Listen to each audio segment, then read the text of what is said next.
Welcome to day 4. Wow, we made it, of RSAC 2026 here on CyberRisk TV. We're live, still live and walking from Broadcast Alley at Moscone West in San Francisco. I'm Mike Shema, host of Application Security Weekly and survivor of agentic AI marketing slogans this week. We do today have another strong lineup ahead. We've got some takeaways, some lessons learned, and what teams are thinking about next. Joining me to also learn what he's thinking about next is Matt Alderman. He's the host of Business Security Weekly. Matt, you made it to the end, day 4. I made it to the end. As I said at the beginning of this week, this is my 20th RSA conference in the United States. So I've now survived the 20th RSA conference. I don't know how, though. It's been a week. I don't know how, but yeah, because we kicked off the conference together, and you're still smiling. So that's a good sign. I like this. Come on, you got to have fun. Like if you can't enjoy this, what are you going to enjoy? I know. Well, I enjoyed seeing all of the agentic AI, LLM this, agent this. I know. It's hard to avoid. So I had to do something this morning. Okay. I just did something. Come on, it's all about AI. So I went to ChatGPT and I said, summarize the highlights of RSAC 2026. Now, granted, we only have 3 days in officially for ChatGPT to pull from because we haven't done day 4, but it's a short day. So I just got to rattle these off because it's our week, right? AI dominates everything, defense and offense. Duh. Rise of AI native security startups. Yes, go up to Early Stage Expo. Everybody is an AI something or other. Yep. I went through all of them yesterday. I found one that I gave any care about. I talked about that yesterday. The mindset of AI native or dead. I wouldn't go quite that far, but there are some companies that are going to die because I think this capability is so disruptive. I think there's a lot of change coming, and I don't think everybody's ready for it. Identity cloud and AI supply chain risk converge. Okay, I get you. We actually were talking about Pax Silica yesterday, this $4 trillion fund. It was originally meant to protect chips and chip infrastructure from the digital side. It's been expanded to physical supply chains because of the Strait of Hormuz closing. Yeah. So I was talking to Alan Shema about that yesterday. So I don't know if they've fully converged. There's other supply chain risks out there. But anyways, the big one that I heard from the analysts this week, because I've done a number of analyst briefings, is this is not about just visibility anymore or just monitoring anymore. Okay. It has to be about actionability. We have to figure out how to leverage these technologies to take action. Okay. I've been saying this for a long time. I said this when you and I were together at Qualys way back in the day.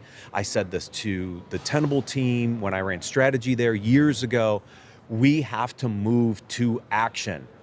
And AI is going to force us to do that. The speed at which the attackers are using this technology, if we don't do more than just monitor or provide visibility, we're all hosts. So power of community theme is real. Josh and I talked about this yesterday. It was something he saw a lot of really good discussions around of how we all have to work together as a community to solve this problem. So that was a really interesting highlight here. Still important. Exactly. Yeah. And Josh said it yesterday, so it's interesting it's in here. Some of these other ones are anyway, those were the top 6. So I thought ChatGPT did a pretty good job of summarizing at least the first 3 days. Well, so then I almost want to start talking about RSAC 2027 now. And maybe, so there's swag. Everybody likes to get their shirts, etc. Will any of the vendors be giving away tokens for the LLMs? Is that going to be the next cool swag? Maybe. Yeah, it could be really interesting.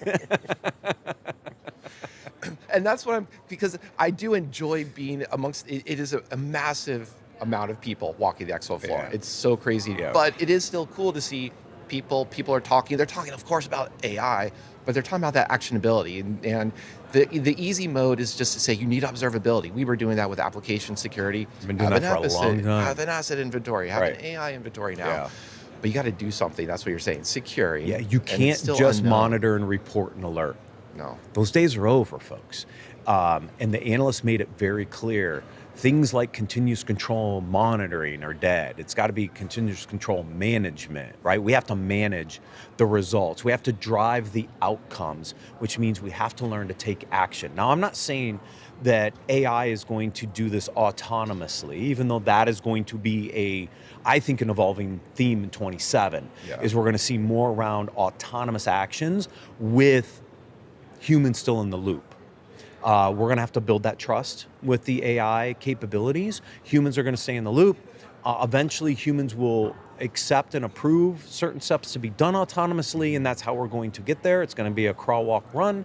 But I think that's where 27 comes into play, is it's not just going to be AI by itself. And I said this day one when we kicked this off. I think it's going to be a combination of AI, agentic, and autonomous that are going to drive us, and that actionability will drive concepts of the autonomous message going forward. Yeah, I think the only thing I would add to that is I suspect we'll hear more about, we'll be putting the S back into LLMs, but the S will be for small. It still won't be security. I agree. But it'll be these very focused things that are more trusted to take this specific action. Exactly. And that way the humans have more confidence. So Mike, I already see it now, right? A lot of the work that we're doing, with our partners are actually using small language models that are they have the guardrails in place. They're very tuned to solving specific problems. And so what I see happening, and this is the one thing I think people have to understand, there isn't just one model that's going to do this. It's going to be many models, and it's going to be different types of models. You're going to have your large language models that are doing the things they do best. OpenAI is very good at text. Anthropic and Claude's really good at images, right? And it's a combination of these things that we're going to use to solve different use cases. That's on the LLM side, right? And even Gemini and the other things. Then we have these small language models that are highly tuned to solving very specific things, right? And we're going to have to marry these things together. And then there's going to be other emerging capabilities that have been around for a long time, by the way. Like the concept of artificial intelligence and some of these models have existed for a while. And we're going to use them in combinations to solve very specific problems. So it's not going to be one size fits all anywhere in this. It's going to be a combination of those. And we're going to have to realize that we're going to have to be somewhat flexible in swapping these models out later, because we're going to see new models. That's what's going to be interesting about they become a commodity, because it's almost like vulnerability scanning quickly just became a commodity. You can scan a bunch of ports, here's some results. Right. What are you doing that's different? Where's the value you're giving me out of this? That's what I've been saying for a long time, Mike. I know. That's why we have good conversations. I'm curious too. This week, have you had any? I'm sure you've had good conversations. Have you had interesting conversations? Something that's like really made you enjoy? The one I enjoyed the most was yesterday. I met with Andrew Rubin, the CEO of Illumio, and the topic was the lies we keep buying in cybersecurity. And I said, or you mean selling? And it was a very down-to-earth conversation about the falsehoods of the industry. And he basically said, look, we all sell that we can be safe. He said, we can't. We cannot be 100% safe. And we need to stop telling people we can be 100% safe. And so it was a really interesting conversation. It was kind of a really deep dive into some of the challenges we as an industry have created for ourselves, because we use fear, uncertainty, and doubt and certain things to drive our agendas, and it hasn't helped us in the long run. So it was a really interesting discussion, because I asked him when he got up here, I said, how real do you want to get? He goes, I want to get real. So that was yesterday's interview. You guys should go watch it. It's about 15 minutes long. But it was kind of a deep dive on some of the things we've actually done to hurt ourselves. I like that, and there's an introspection that my narrower view is AppSec that we need for that as well. But just to hear that about the industry, and that wasn't specifically LLMs either. How did you manage to have an interesting conversation that avoided agents? I know exactly. I have one today. I can't wait until I get to it today either, is because there's not a single AI topic in there. So it looks like I'm going to have two interviews this week. that are not talking about AI. I mean, we talked a little bit about AI and its impact on the market and why this concept of being safe isn't real, and some of the things we haven't solved. He said, look, cyber hygiene's not sexy, but it's the foundation of what we need to do, and nobody wants to talk about it. Everybody wants to go chase the shiny object, and without these foundational layers, how are we ever going to solve what's going on in this dynamic shift right now? And he's right. I've been talking about this for a long time. Asset inventories and just base configuration stuff. We don't do a good job of it, and we haven't for 30 years, and all of a sudden we think we're going to be in a position to put guardrails around AI. You guys are smoking crack. Like, there's no way we're going to be able to do that. It took us, what, 5 years, 6 years just to learn how to have S3 buckets, safe by default. Let's turn those on and not let everybody access them. MCP service didn't even require authentication when they first came out. No. But I think I do have, before I forget, shout out to all the machine learning folks out there who were fighting the AI fight before that was like, exactly. Yeah, when it was just boring in AI. Yeah, it was boring stuff, yeah. But I think a theme of what you were saying that resonates for me is, okay, AI, agents, blah, blah, blah. I'll take the letter A to start automation. When I hear AI, it's really just, what are you trying to automate? And it feels like, is it your asset inventory? Is it taking action on reacting to an incident? These types of things. I think I'm going to keep making fun and joking about agentic AI. But I think it feels so fuzzy and messy right now because people are just really trying to figure out what else can I automate, and they're looking for value, but I haven't been fully convinced that I've seen a lot of new different things yet. No, like I said, I went up to Early Stage Expo looking for something different. Yeah, and you found that one. I found one. And I brought them up yesterday. I'll mention them again. It was called barndoor.ai. What it is, it's really interesting. Good metaphor. Yeah. It's the barn door is wide open when the horses are out. What they do is they look at your public API stack, convert that into a bunch of MCP tool calls, and then monitor and analyze those tool calls. Now, if anybody understands what agentic AI really is, it is these agents communicating through MCP, calling these different tool services, right?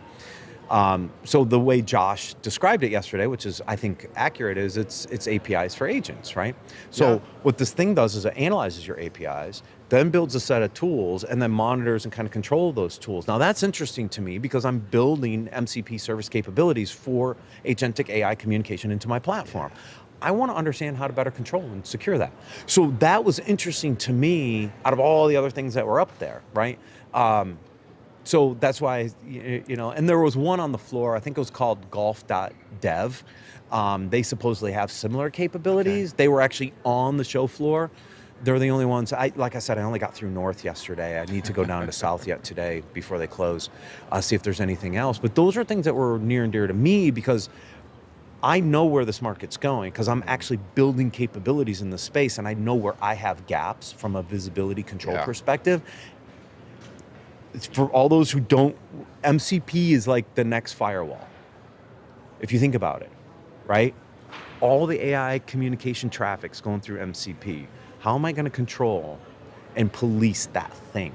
It's kind of like a firewall. It's funny you say that because I look at that and also see it's the skills files are the new supply chain. That's our package management. And it's, people are just, here's my MD file, here's some markdown, here's some other markdown. But we can't scan it like the old school SAST or grep for this is, because its natural language is a little bit like, well, is that secure? Is that well phrased? Is that poorly phrased? Who knows? So, we don't know. Yeah, we don't have the same kind of grep for those. Oh, remember the days of us building all the SAS and DAS scanners? We're going to have to rebuild them all for these skill files now. At least it's just markdown, so it's a bunch of text. But right. But it's interpreting messy the English language. Text. I know. Yeah, so now you need natural language processing support in there to understand what these things are trying to do and whether that was written in the best way or not. Well, the internet is underpinned by all these English language RFCs, and look where that's gotten us. So it's nice and secure. We've got a great future ahead. Perfectly secure. So Matt, you gave us a little hint. You still got a couple more conversations today. what are you going to be looking at, for next week? Kind of looking back on RSA. Is there something you missed you want to look into a little bit more? Anything that you No, bookmarked? no, like I said. I did this MCP stuff is interesting to me and where that goes. Um, there's a lot on the architecture side that are going to be follows up for the work that we did in prep for RSA Conference this year with our partnerships and stuff. So that is stuff we have to dig into. Gotcha. A lot of it for me is actually expanding the ecosystem. So Okay. back to that community conversation, I think we're starting to see vendors realize that they can't solve all the problems out there, and we need to build out these ecosystems at broader scale. So Yeah. a lot of my other meetings have been around, all right, how do I get access to this data and that data so we can start to leverage that data as part of a broader ecosystem. So that is definitely some of the work I have to do post this, is follow up on those conversations and build those integration points. That's awesome. And another shout out, I appreciate the focus on community. So hopefully a lot of people will that will resonate and they'll keep it going. So I want to say thanks, Matt. Thanks. Hey, the foundation of Security Weekly was to give back to the community, so here we are. Here we are. And go check out Business Security Weekly with Matt. It's a great show.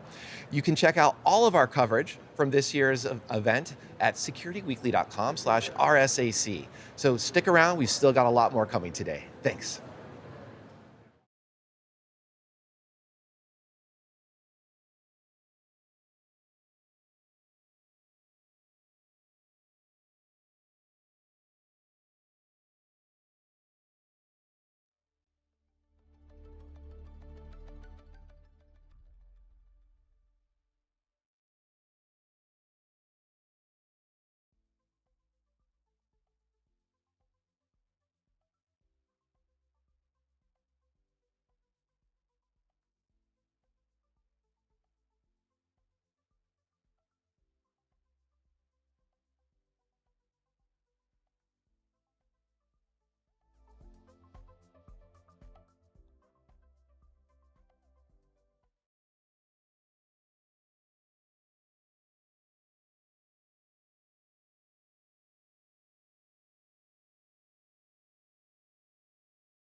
Welcome to RSAC 2026.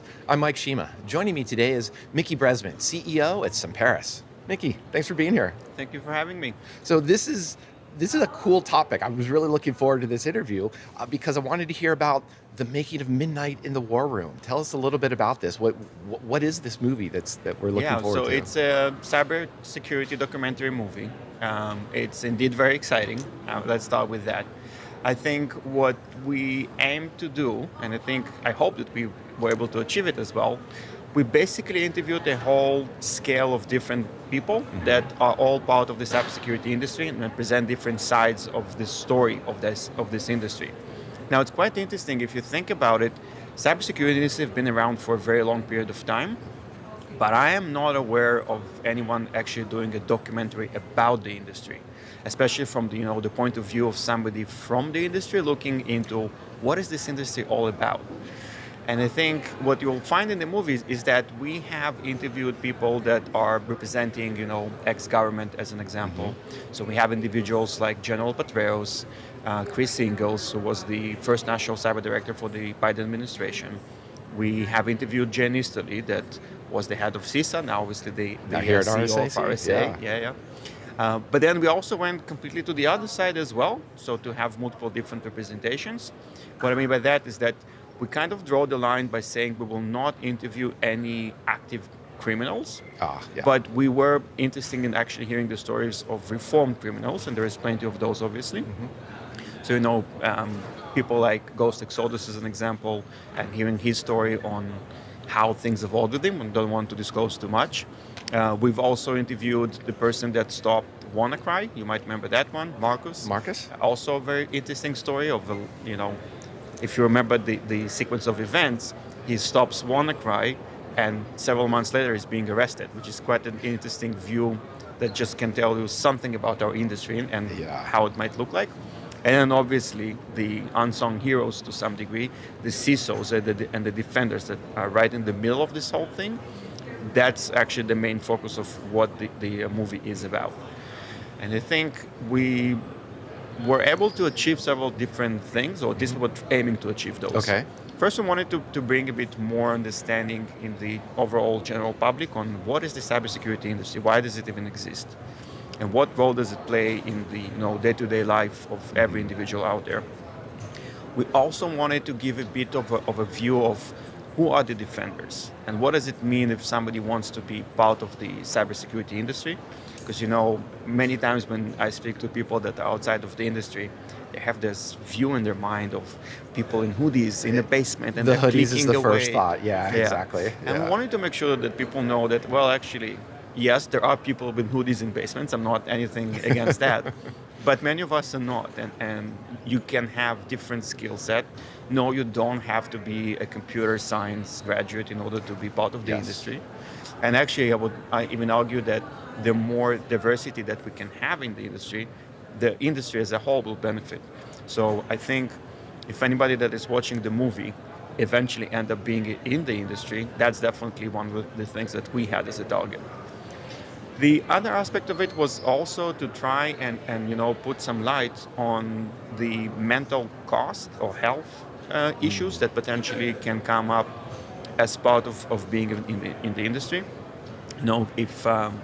If you ever dealt with an incident response, think about something like a healthcare organization as an example, where I'm going with that because there's literally life on the line. So spending days and days where you generally stop to sleep somewhere in the data center, right? And long in hours, most cases, long weekends, exactly. Yeah. So it was interesting for us to also to explore a bit what is the impact of that on the individual, on their surrounding, because the family in most cases will also pay the price, and to expose a bit more of first of all, you're not alone. Also, to some degree, there are some things in our industry that I think still need some fixing. And we do have some conversations with people that been through those situations. What I mean by that is that, when the CISO today is dealing with a cyber crisis, as an example, in many of the cases, in addition to what they're dealing with in terms of responding to the actual crisis, to some degree they will feel that like they have a target on their back. and they need to deal with the personal repercussion of what might, happen following that situation. So the movie tries to shine a light on a lot of different aspects of our industry from different angles, and I think it's awesome. It sounds awesome, and I love the idea that it's helpful that it's insiders telling this, driving this, but it's not for insiders. It's not going to be just full of jargon for jargon's sake. It's showing what you're saying. Here's the community, here's the diversity we need, and removing that stigma of the mental health costs, the implications of burnout, for lack of a better word. So definitely looking forward to that. I'm curious. Is there something else that you would, so if when people walk out of the theater, they're not going to go out and buy their hoodies. Maybe they'll go watch Hackers or Sneakers or some of the Hollywood style hacking. You said you want, bring more people into the community. Is there something else that you'd also just love them to appreciate as a particular message that's coming out of the movie or something like that? So I think to your point from before, several different points there, to be honest. The first one, we also think that the movie will be a very impactful and interesting for the community itself. Oh, yeah. I think the fact that you can, have CISOs, as an example, feel that they're not alone in this fight, and that actually there is a lot of respect and understanding. And I don't want to disclose too much, but some of the stories that they're sharing, go into very personal aspects of how their life actually looked like. The other side of it, I think, it's we definitely need to get more people in the industry, because we, as somebody who is running a company in that space, it gets harder every year to recruit people for the type of roles that we're looking for. And I think to some degree, it also feels like the assumptions that some people have. So to your point, yes, I don't expect them to run and buy hoodies, but I do think that we would want to encourage people to think about a career in cybersecurity and not necessarily think, I don't have this skill set or that skill set, so I'm probably not the right person. As an example, one of the CISOs that we interview in the movie does not have any computer-related background when they start in the industry, but they have a very good understanding of people. They have a very good understanding of situations, and they kind of pick up the technology aspect along the way. All this to say is that, don't limit yourself in terms of your thinking of can I or can I not be part of this industry just because you have or doesn't have a certain skill set. Yeah, and that's a wonderful message to emphasize, just because if you don't know how, if you've never used Kali Linux, you've never reversed a red black tree, or you've never done, you reverse engineered a Windows binary, that's probably okay, because there is such a wide variety in this industry of skills that are needed and ways to specialize as well. So that sounds to me like a great message. For sure. One of the other things I was curious about is that right now we've got 15 minutes to talk about. We're doing this live, and we only have 15 minutes of footage that's going to come out of this. I'm a little bit familiar with documentaries, and I suspect there's a little bit more than 15 minutes or 2 hours of interviews you've had. Give people a little bit of insight of what it looks like to produce a film like this. So, as somebody who's not coming from, obviously, the industry of movie creation, it's quite a fascinating process of understanding how this industry actually operates. But to your point, I think we have over 500 hours of interviews.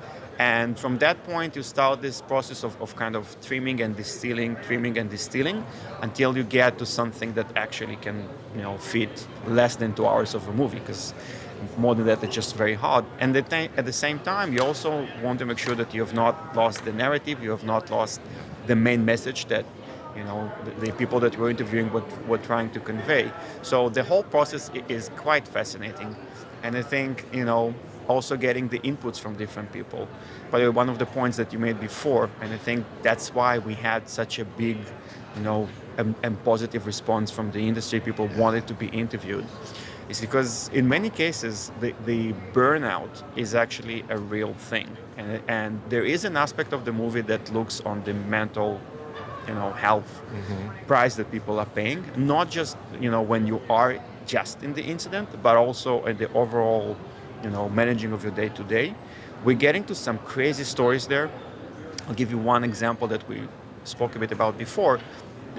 This individual, the company is going through a ransomware situation, and even before he knows about it, he gets an email to his personal email address with a picture of his daughter playing in the playground, and the message says, you probably should not show up to work today. And this blend between the virtual and the physical world, and how it all interconnects, and the fact that sometimes we as an industry, to some degree, glorifying the criminals, which is not necessarily using a very fancy. We have fancy names for all the. You took the words right out of my mouth. 100%. So the fact that to make sure that we do call those individuals for what they are.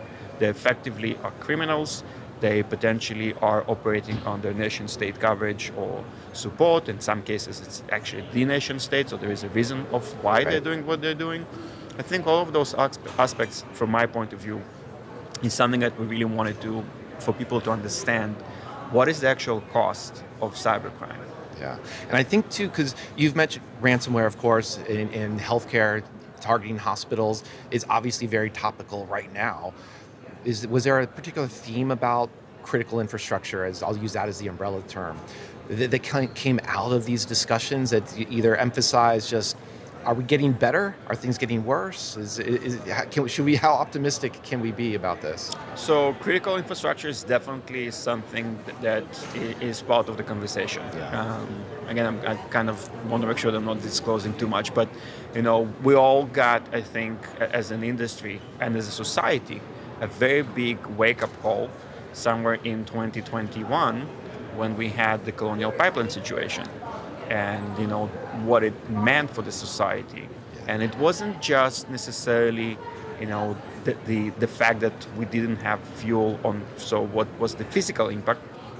I think there was a lot of psychological effect to it as well. And this, you saw people doing crazy things as a response to the fact that they may will not have access to fuel or gas. And we saw people, I don't know if you remember the news, but people were filling gas into plastic bags, things that should not be in gas. No. So this whole impact of what can the virtual cyber world or the impact of a cyber attack do to our day-to-day life. What is it the meaning to the society? And it's not just necessarily the immediate impact of what's going to happen to us. It's also the psychological attack that we're all under because of what those criminals are doing. Now, I'm going to pivot off a very serious topic to talk about the movie. I think it's a miracle any time that a movie can get onto a big screen. Because there's a lot of effort that goes into it behind the scenes. When can people see this? So we are at RSA, and there is going to be a preview and a bit about how and the behind the scenes of the movie. That is hosted later today by Jen Easterly, and there will be a very interesting panel with some of the people that are attending in the movie. And I think that's going to be awesome. The official release of the movie, the premiere, is going to be at Black Hat, and is going to have a special experience around the premiere of the movie, which means that we are probably about, at this point, 5 months out, because Black Hat is in August. Yeah. So that's when it will hit the big screen, so to speak. Looking forward to that. Yeah, and I think, our expression at this point, I believe that we will potentially end up on one of the streaming platforms, because the movie was done with the quality of a Hollywood type of a picture, as you mentioned it deserves before. Yeah. So we'll see, and I'm definitely very excited to see on how this whole thing will evolve. That's cool. Well, definitely, as a fan of movies in general and zombie films, I hope we get a midnight in the war room, a dawn, a day, and some sequels as well. There's a lot of people to still talk to. We do know for sure that there will be sequels as well. Wonderful. Because we already have several thoughts of where we want to take it, and we might do something that is more now focusing on specific industries and the impact on them. Okay, that's wonderful. Thank you so much, Mickey. This is a fun conversation. Thank you. Thank you. Thank you. Thanks everyone for joining us as well. To check out more about Semperis, visit securityweekly.com/SemperisRSAC. And for all of the coverage we have here at RSA 2026, come check out CyberRisk Alliance at securityweekly.com/RSAC. So stick around. We'll be right back after this break.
Welcome back to RSAC 2026. I'm Matt Alderman. Joining me today is Rob Juncker. He is the Chief Product Officer at Mimecast.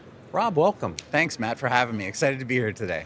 All right, so we're going to talk about human risk management in a second, but before we get there, you guys have done some really interesting acquisitions over the last couple years and kind of morphed what Mimecast is as a company. Talk me through that a little bit. Yeah, I got to tell you, and thank you for starting there, because the biggest thing that I'm spending time on right now is canceling the narrative that Mimecast is just about email security.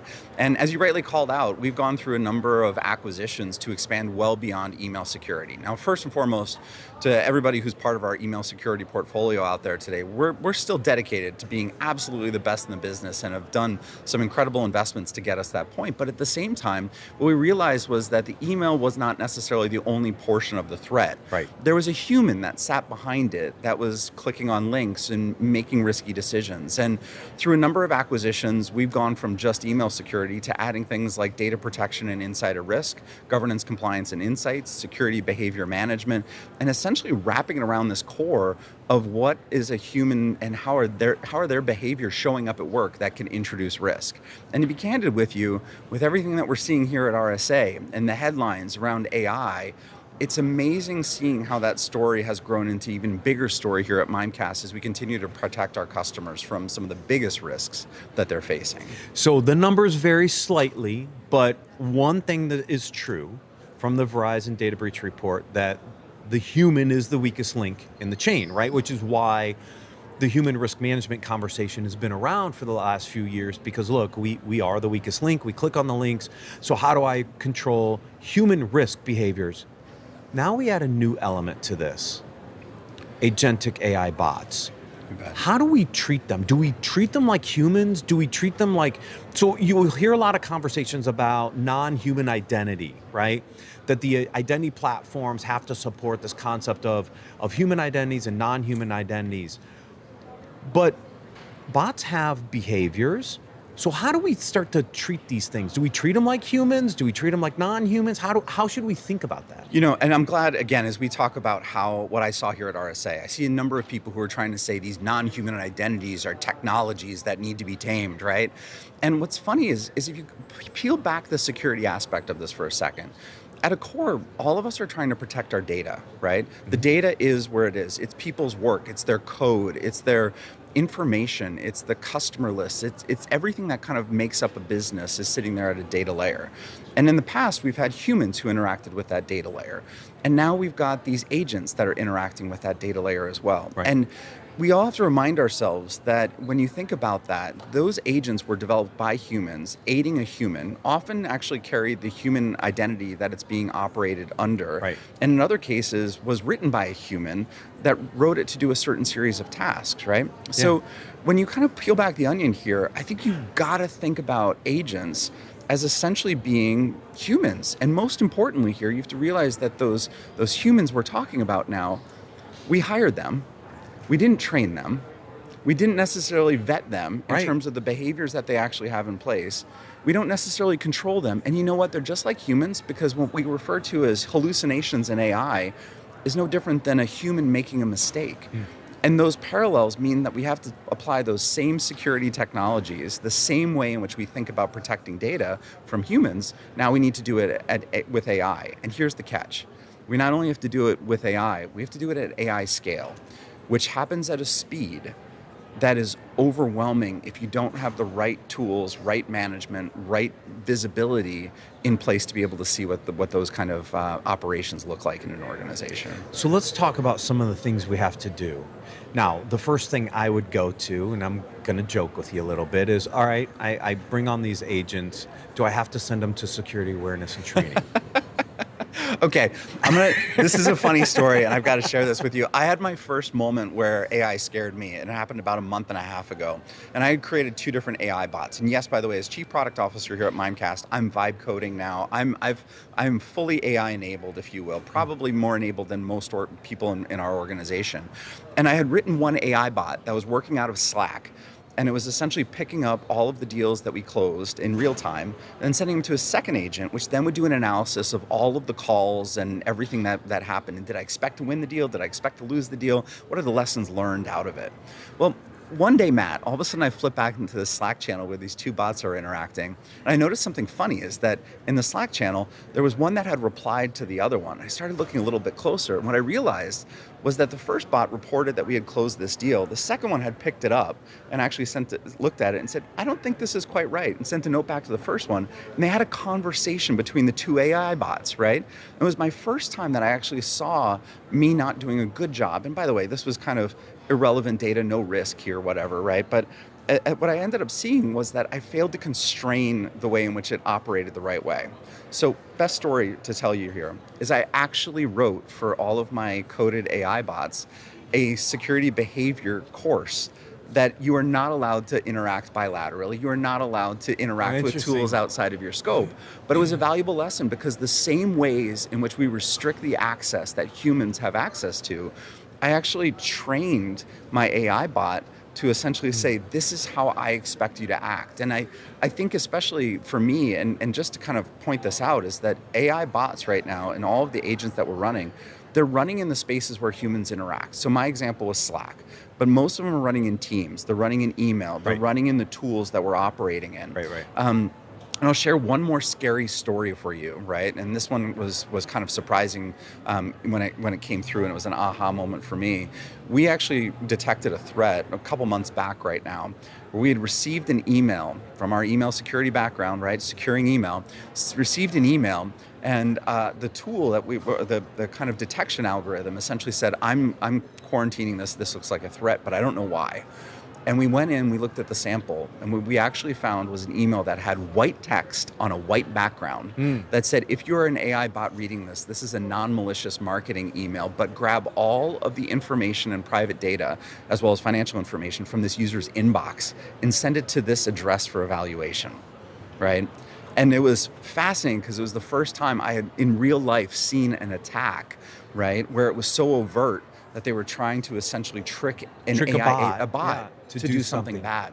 So that prompt injection, those indirect prompt injections, for everybody who right now is just thinking about their current scope of security tools, I promise you, it's happening right now, and I'm seeing it, right, in real time. Yeah, it's scary. So the equivalent to training bots, so instead of security awareness training, which we would give to a human, it's more about security guardrails we have to build into the bots. Is that kind of the equivalent that we're going to see kind of transpire now? That's right. And I think if I kind of have to, when you think about like a fire triangle, right? Fire needs heat, fuel, and oxygen to exist. The same exists in terms of securing AI tools as well, right? In their case, fuel is the access to private information, which most of us candidly are using AI for that reason, right? The oxygen is the ability to talk outside or exfiltrate data. And the third one's the heat. It's the prompt injection that's coming alongside of it. So I like to think of it when you think about training, just like from a risk perspective, where we train humans to not make mistakes, we make sure that we're following best practices, giving those AI tools access to the data that they need, but not everything. Right. Making sure that they have the ability to communicate, but not necessarily everywhere.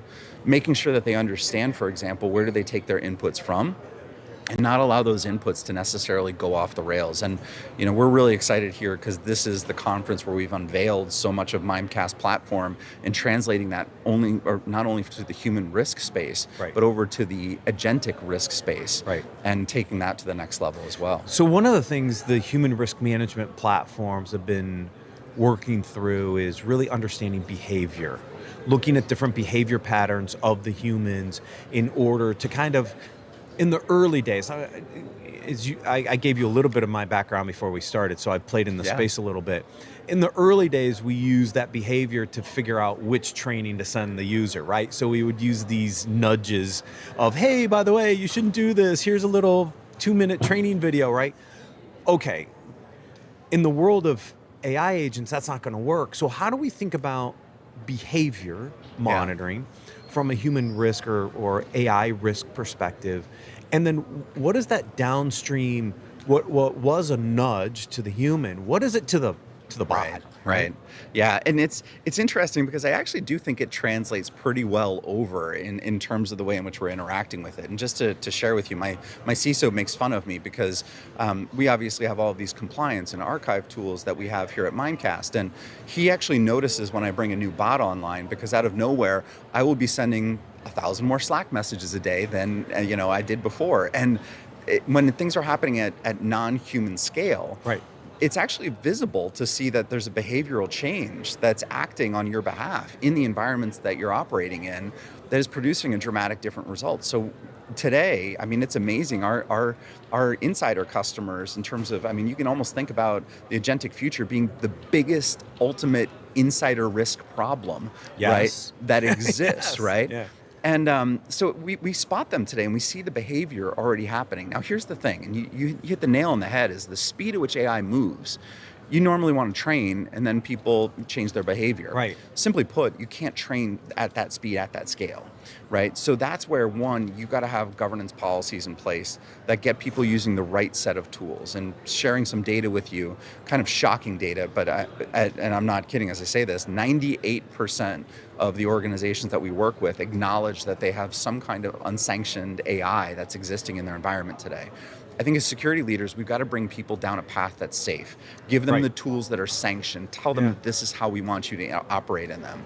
But then secondarily, after we give them those tools, then we've got to make sure that we get the shadow AI out of our organization. And I will also share with you that as we continue to onboard, new organizations, one of the top things that we do right out of the gates is we end up looking for their shadow AI, finding all of the personal accounts that people are using to run ChatGPT and watch them out. I'm actually sad to say that we still see 47% of the organizations at install time that actually have, purely the sanctioned tools that they have, but 47% of them still have personal accounts that are being used to run AI tools. Yeah, because everybody signed up for their own accounts.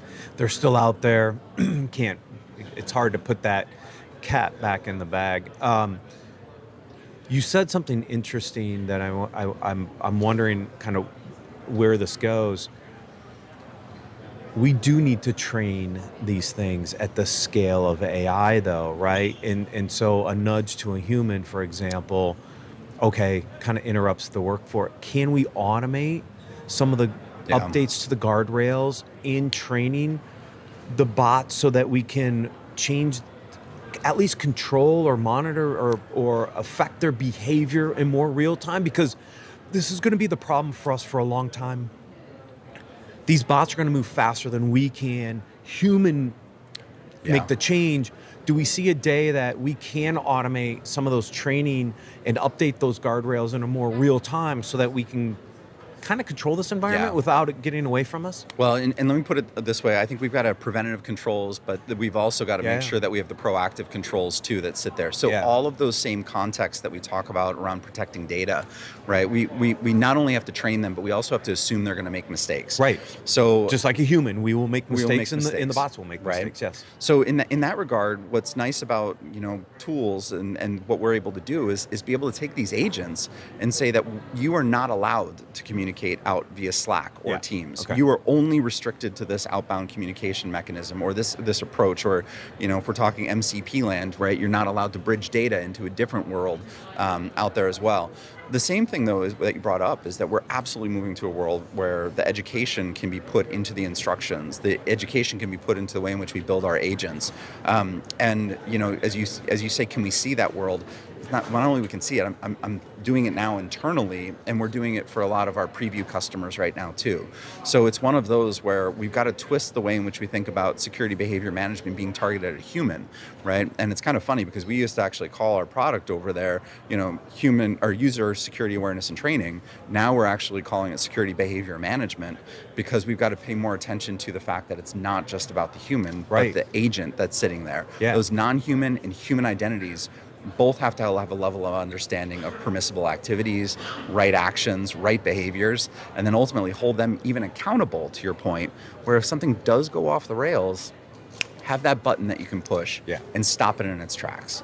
And sadly, I've got a lot of examples, and a lot of people have come talk to me as they're looking at new technology, sharing stories of rogue AI agents sending thousands of emails out, right? And we're going to probably see a lot more of that as people are not prepared for this next turn of the crank. Yeah, that's why I think this is a really interesting topic, is how do we treat these bots, right? And if we treat them as humans, and we can manage them like we do other humans, or train them like we do other humans in a way that they understand, we can at least start to think about how to control this environment a little better. Yeah, and there's no doubt, by the way, as you say that, they're even behaving like us. Like, humans in general are good people, right? We're all trying to be productive and get our jobs done quickly.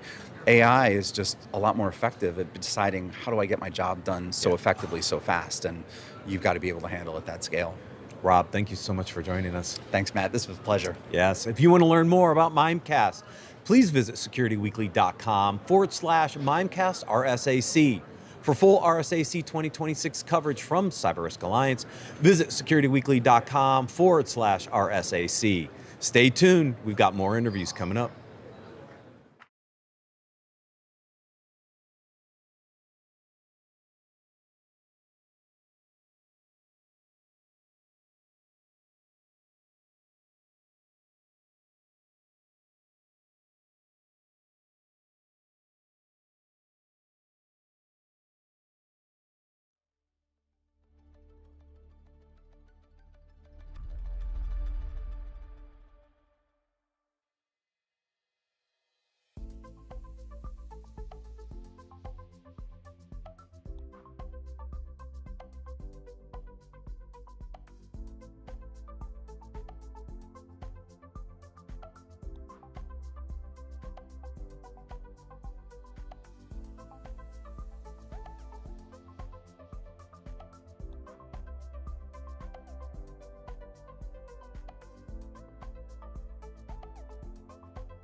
Welcome back to RSAC 2026. I'm Matt Alderman.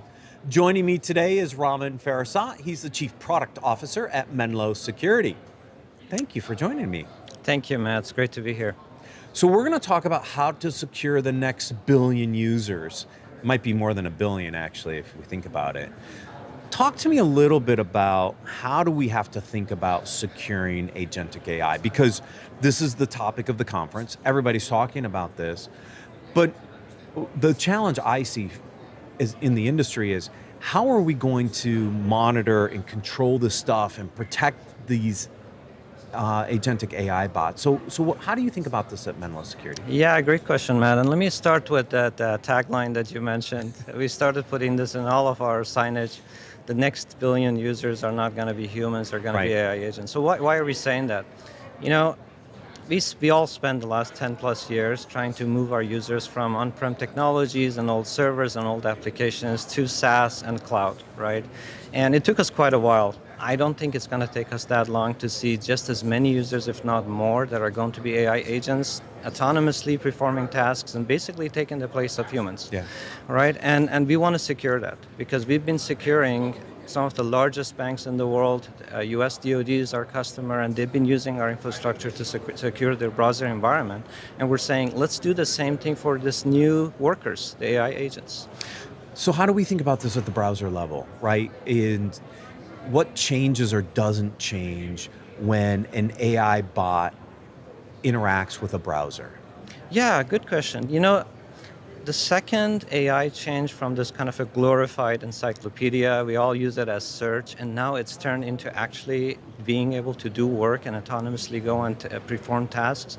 The way that it worked changed. It used to be read-only, and now it's changed into read and write. AI is actually going and performing tasks, and it's actually controlling things, right? So one of the most important things that comes into mind is we have to have some visibility, because if AI can go and do different things and take actions and decide on what it's going to do, how do we know what it's actually doing? How do we even know what's actually happening in our network? I talk to a lot of the CISOs, and they tell me, we know there are a lot of agents that are being developed at our company. We don't even know what are the groups that are building them, how many of them are being built, and what are they actually doing. So that's one of the things that changes, visibility, and then of course after that comes control. Right. So I think that is the first challenge, right, is identifying where these bots are. So I'm assuming you guys have built capabilities now to detect that, wait a minute, somebody's interacting with a browser, but I don't think it's a human. I think it's something else.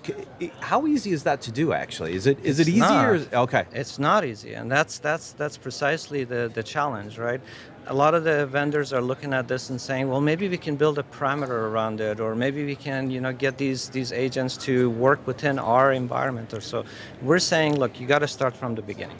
You got to work with the developers, provide them with an environment that they can build agents that are designed to be secure, and then register them with an architecture, and then and you have the visibility and what's happening. Now, once they come into that environment, then you have additional capabilities to be able to actually see what that agent is doing. And that's what we're building. Okay, got it. So they get registered. Now I know that they're actual agentic AIs interfacing with the browser. Now, how do I start to put controls around them? Are they, I was just talking with some other folks about, human versus non-human, right? Right. The human versus the AI. Are the techniques and the controls that we put on a human the same as we put on an agent, or are they different? Yeah, the philosophy of security doesn't change, right? In essence, we're trying to protect the potentially the sensitive data from leaking out, right? But the way that you have to deal with the agents are potentially different. Agents could be gullible, and we've seen that, and we've proved that, and we've actually shown it in our own environment, that they could get fooled by potentially prompt poisoning and other types of attacks, right? So one of the main and first steps that we take is that we deal with the authentication and authorization.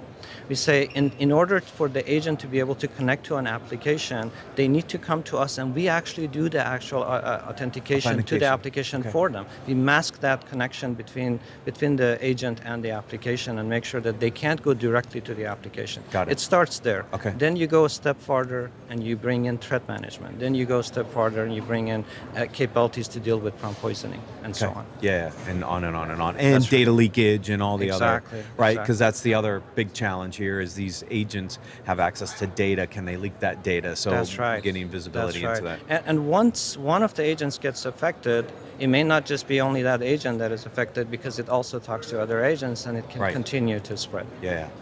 So what happens when agents don't go through the browser? What I'm starting to see in some of the work that I'm doing and some of the work that others are doing is we're not using the browser necessarily to communicate to applications. We're using Model Context Protocol. That's right. So we've seen this proliferation of MCP servers. How do you guys think about that at Menlo Security? Because now it's not in the browser anymore. Now we're having these same interactions outside of the browser. Correct. Yeah, we've been monitoring that, and we've actually been looking at it in our own network. Today we have more than 10 million users going through our architecture, so obviously we're seeing a lot of the traffic. And we started looking to see how agents are interacting with the applications, and you're absolutely right.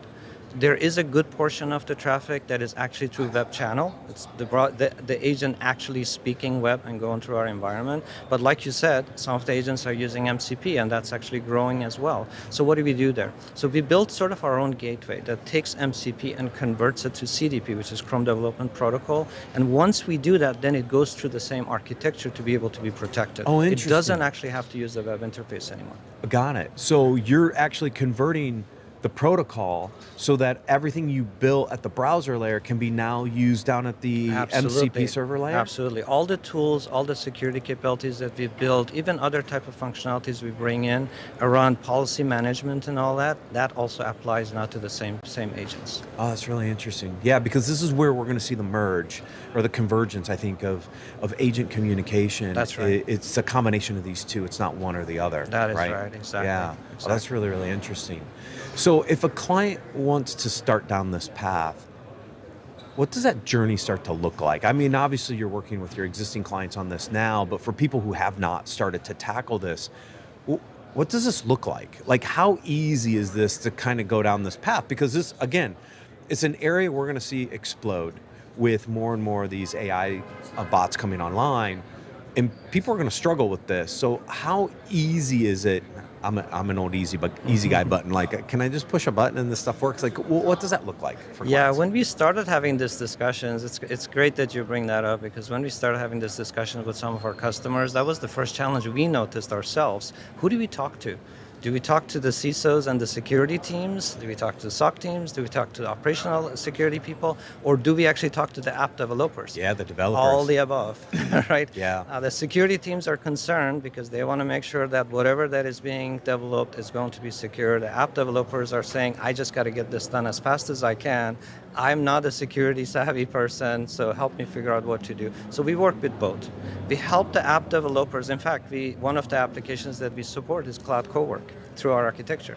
We said, let's just start there, work with the app developers, make sure that as they're building the agents, they build it such that it actually knows how to connect to our environment and register with our environment, Right. with our So platform. automate that. Automated. It directly connects to our platform, it's registered, and at that point we can do all of the functions that we talked about.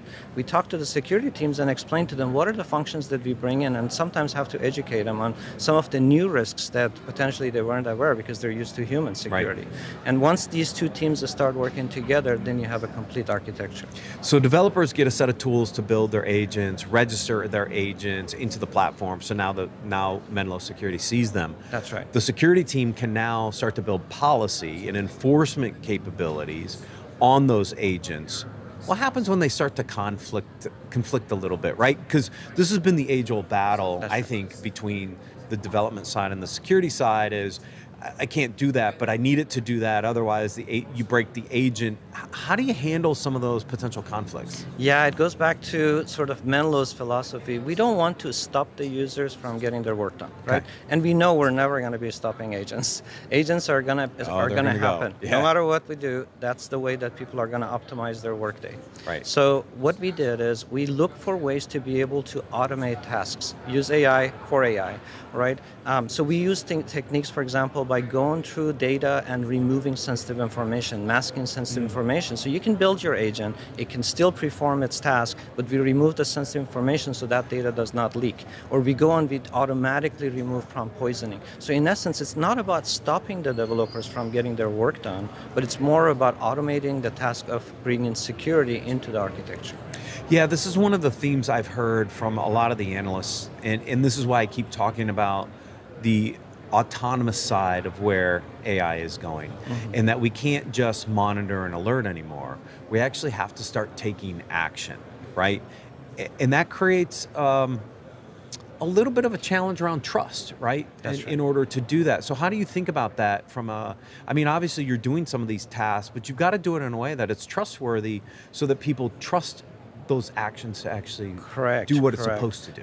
Not just you have to bring in the trust, but you also have to be proactive, right? You can't do this stuff after the fact. And I'm seeing more and more, unfortunately, happen right now where people are trying to put architectures and solutions after the apps have been developed. Yeah. And then you're too late because the agent has already been developed and now you're trying to go and basically reverse engineer it and find a way to secure it.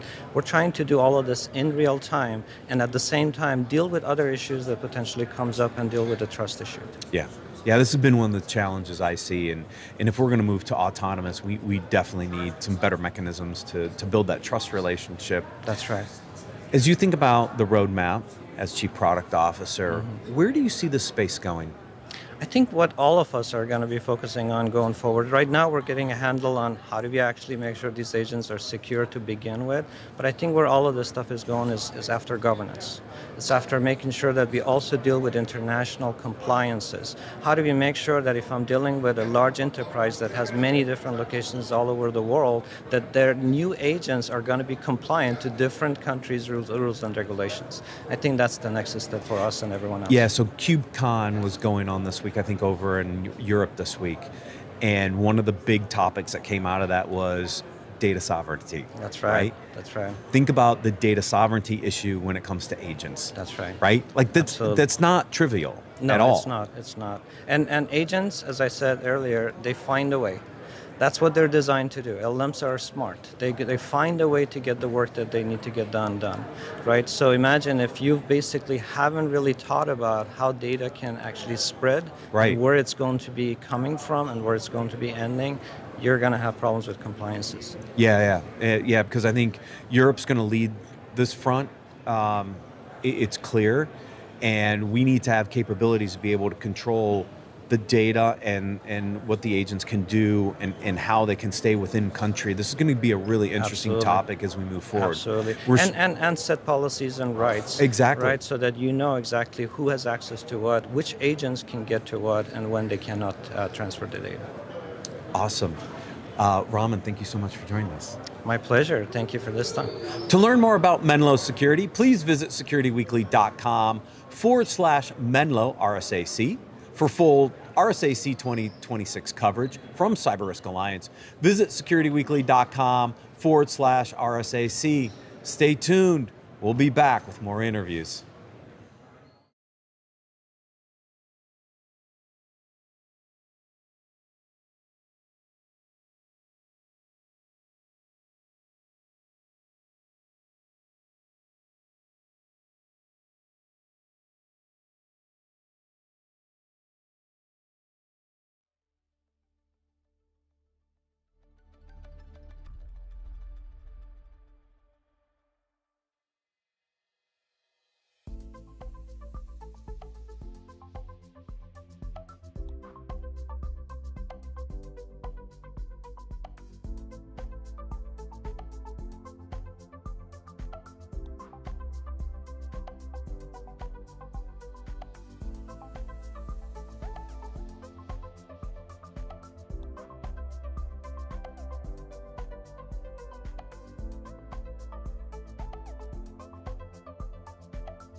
Welcome back to RSAC 2026. I'm Matt Alderman.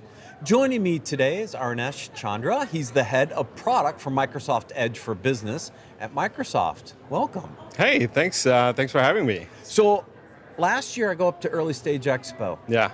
And the rage up there was about the enterprise browser. Yeah. I go up there this year, there's nobody up there. What happened? Well, funny you mentioned that. Last year, there were some early stage browsers that were represented in the RSA. And this year, the same ones got acquired by big vendors, and they graduated up to the main floor. So what we are seeing, there's a lot of action in this space in the main floor. There were and rightfully so. What's happening, if you have noticed in the commercial space, over in a couple of decades of strong cloud migration. Yeah. So the your workflows and web apps have moved to the cloud. So all you need is a browser, right?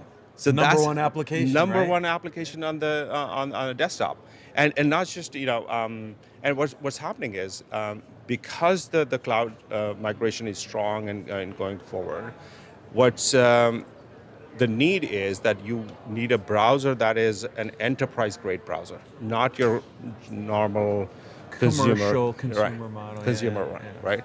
So that's the new term people are using, secure enterprise browser, and you rightly pointed out there are a lot of people in the early stage expo, which have now graduated to by getting acquired by bigger companies. So what's the difference between what's in the consumer browser versus an enterprise browser? I think that'll help people kind of frame why is this new enterprise browser phenomenon so important?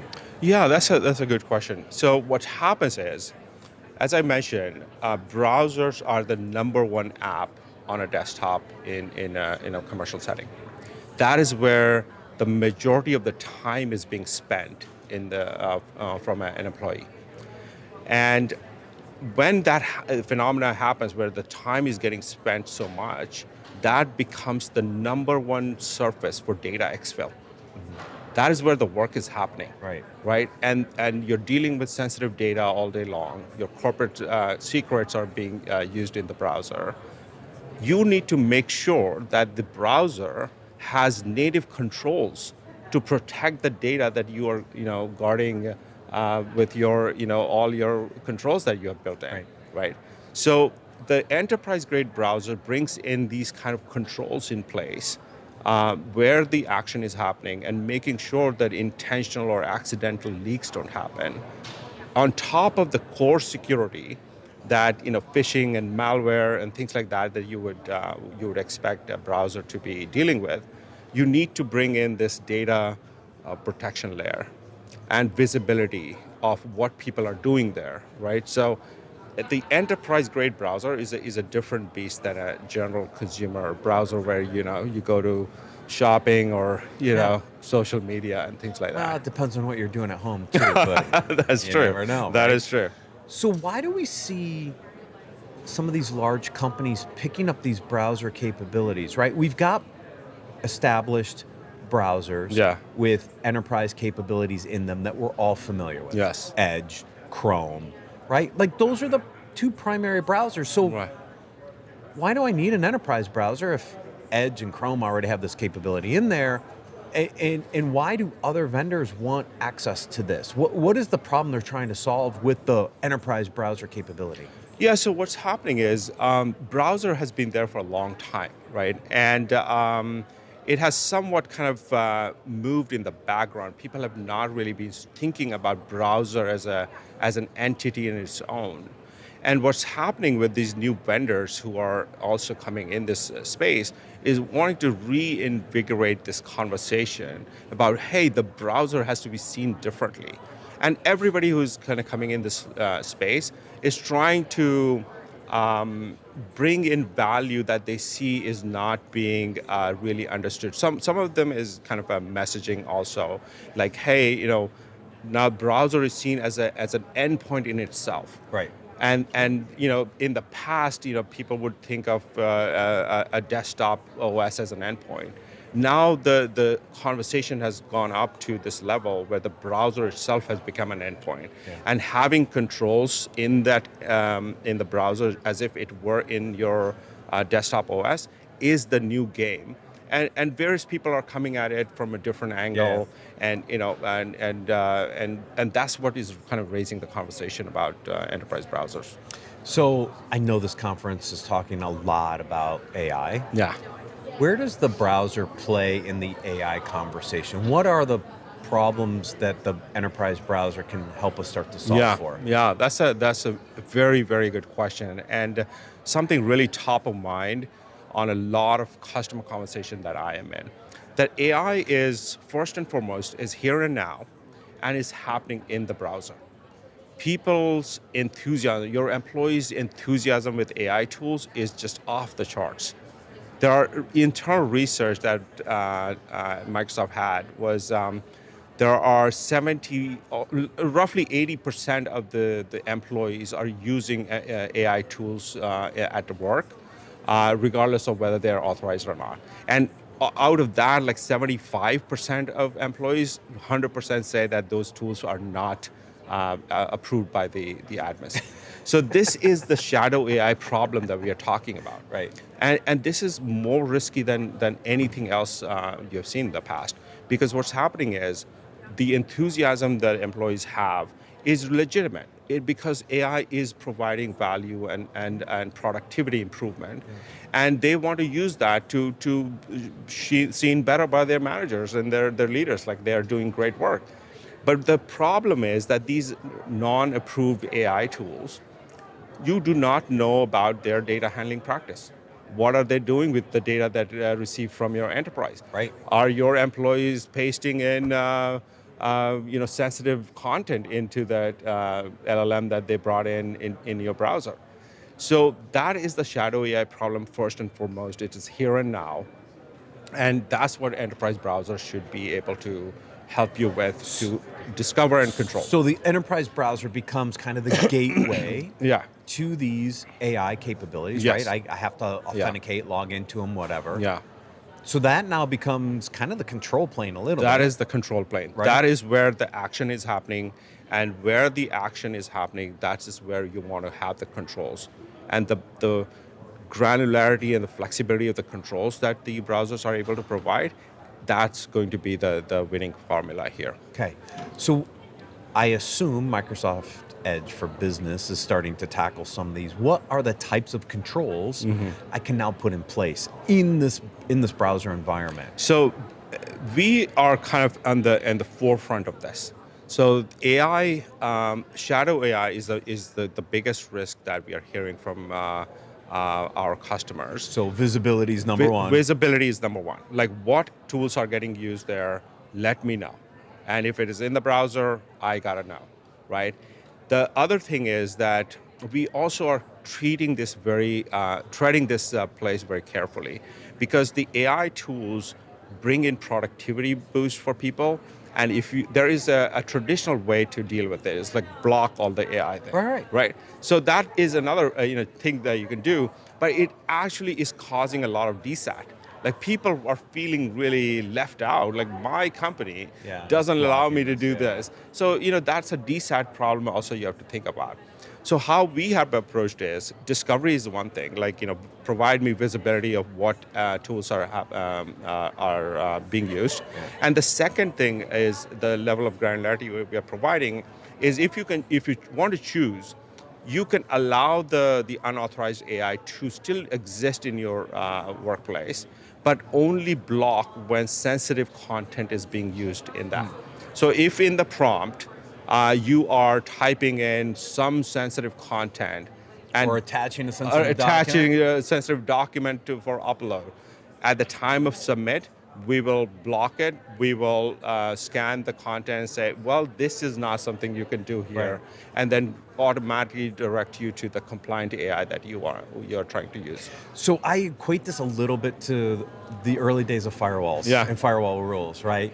And blocking traffic to certain websites and the things that you did, right? I mean, we're doing that is kind of the same thing, right? Exactly. So in this case, the wholesale blocking continues to be an option for you if that's what Right, you right. want to do.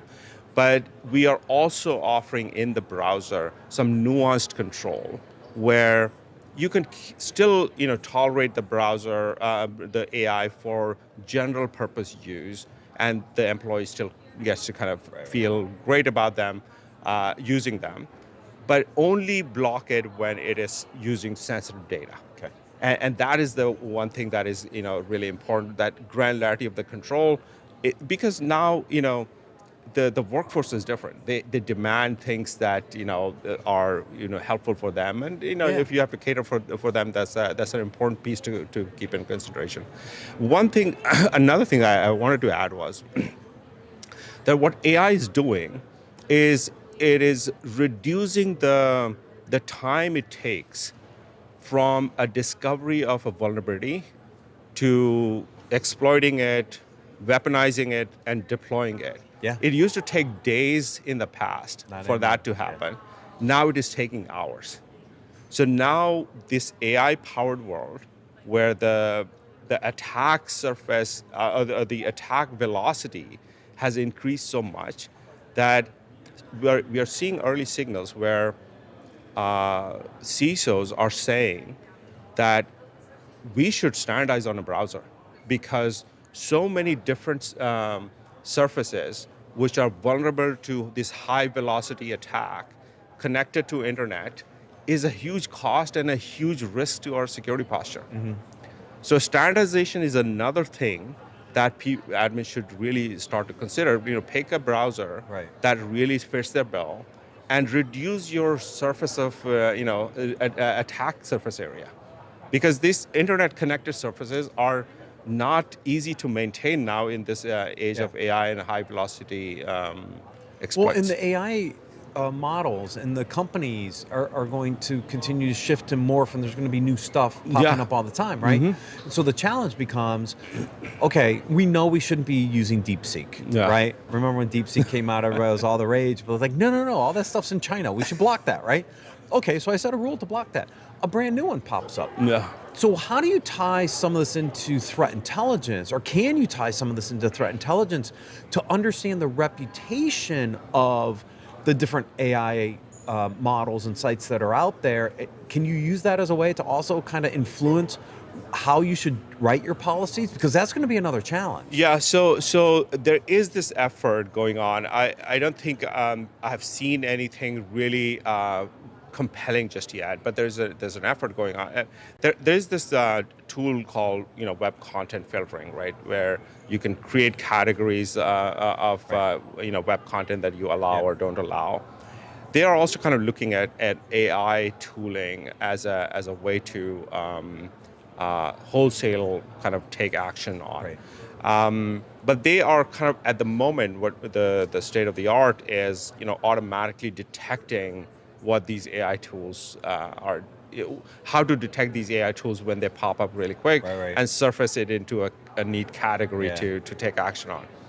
Rating them on some sort of compliance scale is not something that I've seen yet, but there are a very handful of companies who are offering real enterprise-grade AI to use, right? Yeah. And I think that is where the start is. Find the AI tool that works with your compliance policy, and just allow access to them. Exactly. But put controls in place. Yeah. Minimize any data leakage or exposure, and pretty much block everything else. That is exactly how it will be recommended. And sometimes what happens is that the nuance control piece. People come out and say, well, oh, I really like this because it helps me. It has a different tone of voice or personality that people like. And if you have the tolerance, we have the control that you can say that, okay, you can use this for your other stuff, but not for the sensitive stuff. And that's where Edge for Business brings value there. Awesome. Yeah. Ernest, thank you for joining us. Yeah, you bet. To learn more about Microsoft, please visit securityweekly.com/Microsoft RSAC. For full RSAC 2026 coverage from CyberRisk Alliance, visit securityweekly.com/RSAC. Stay tuned. We have more interviews coming up after the break.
Welcome back to RSAC 2026. I'm Matt Alderman.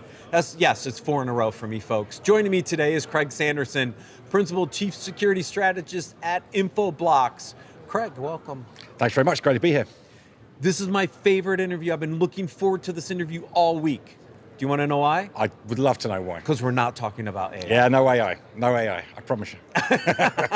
We're going to talk about DNS. Yes. So, DNS, kind of core to how the internet works, hasn't gone through an update in 13 years? Yes, like 13 years, yeah. And finally we got an update. Yes.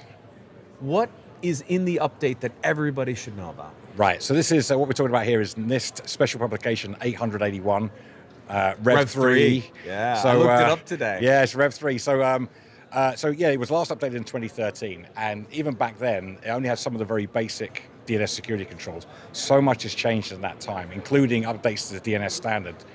On top of that, quite a lot of governments around the world have been using protective DNS to protect whole swathes of government. So in the UK, in the US, Australia. So there's lots of almost de facto standards out there as well. So it was long overdue for an update. And so what NIST have done, and we work with them on this, is to actually update it and put in some of the best practices really in 3 different areas. One, which is obviously making sure DNS is resilient, because if it's not, then you can't really talk about cyber resiliency if your network's down. Right. So that's the starting point, but also making sure the integrity of the DNS. We see threat actors abusing DNS and using it in phishing campaigns and other kinds of attacks. Of course, then the protective DNS, using DNS as a cybersecurity control. 92% of malware uses DNS. It's got a front row seat to what most malware is doing. It's an obvious place to implement some sort of security control. So lots of good reasons to do it, but long overdue update, and finally it's here. So what are some of the base just protocol updates within DNS that people should be aware of? Some of that foundational work, right? Yeah, so some cases it is actually just like configurations or just capabilities have always been in DNS, but from a protocol point of view, things like encrypted DNS.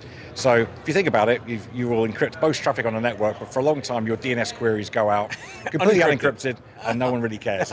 Good idea. And everyone just forgets about it, right? So encrypted DNS, that's actually required for federal agencies over here in the US. Increasingly, governments around the world are starting to say, well, like, there's important information in that DNS traffic. It should be encrypted for privacy reasons. So DNS over TLS, DNS over HTTPS, DNS over QUIC. There's lots of different options. But again, most people didn't really understand or know about it, but it's now been codified in these best practices. Now, this is best practices guide.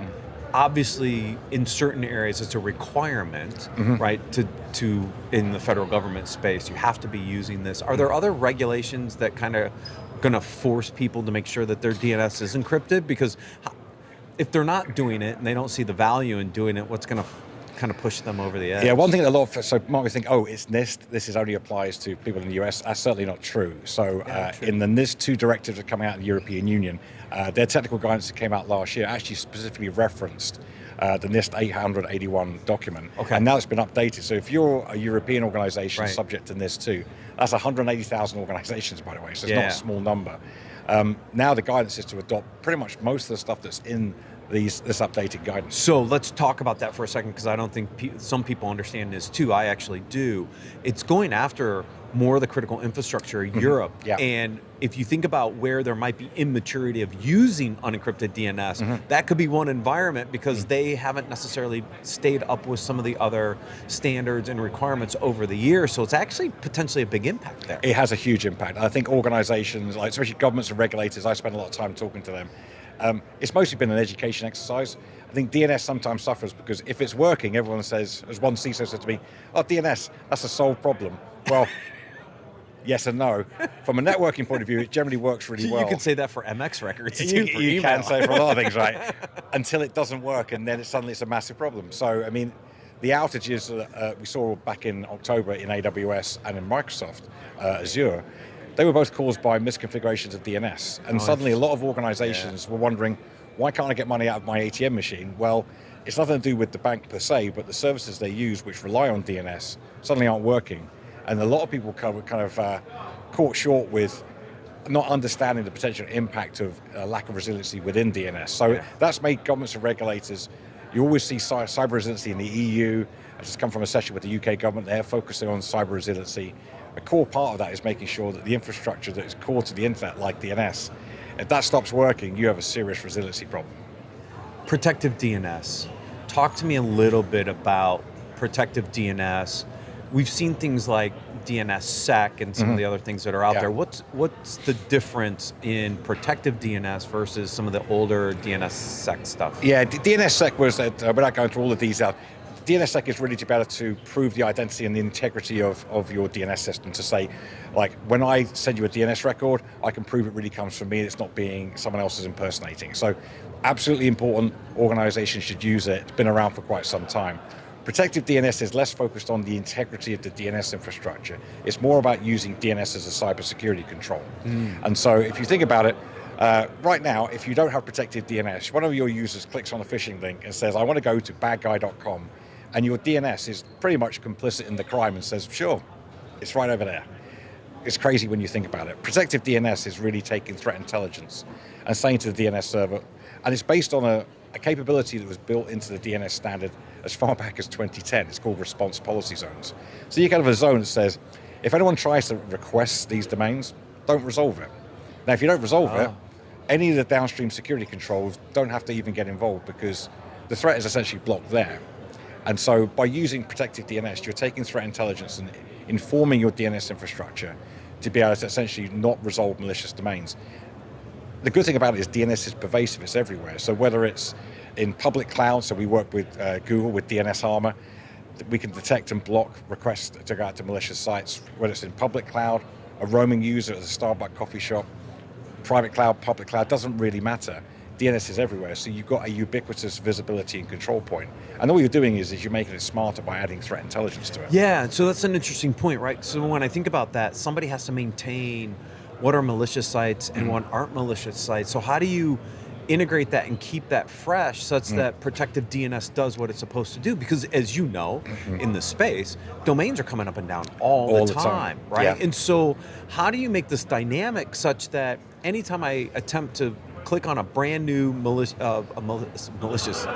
domain name that just was spun up literally seconds before I sent the email, how would protective DNS be able to block? Well, the great thing about DNS is it's not just as an enforcement point, it's a wonderful source of threat intelligence. So in the report we released earlier this year, 95% of attacks that we're seeing use a domain in a single use. So the traditional approach to threat intelligence is, so as a patient zero, this guy dies, we learn from that guy's death and we take the indicators and then protect everyone else. Well, that's fine if the threat actor reuses the domain several times. But they don't. They don't, not anymore. Right. So that means most threat intelligence struggles to be able to essentially block these brand new domains that are used in an attack. So the great thing about this, we see industrial scale cybercrime and fraud, and it comes from orchestration through DNS platforms. So for threat actors to be able to launch an attack, they need to set up DNS infrastructure first. So the approach that we take is we look at the DNS infrastructure that's created, and if we can tie it and say it's known to be tied to this threat actor, well, I'm just going to block any access to that domain. I don't wait for it to become malicious. I just know it's owned by a bad guy, and I'm going to block it. And what's he going to do? He's not going to go to the police because, well, he's cybercrime. Right. So DNS is a wonderful source of threat intelligence, and it's one of the things we've been focused on for the last 4 years. And so in 90% of cases, we can block a domain before it becomes malicious. So DNS, people tend to think of it as that boring old protocol that we just kind of have to have.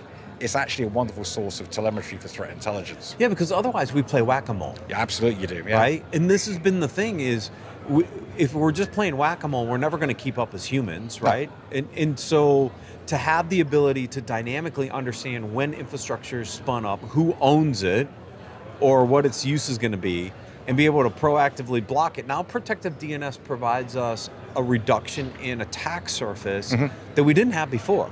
Absolutely. I think one of the statistics that blows me away, so Ukraine, obviously they have a slight challenge in their current situation.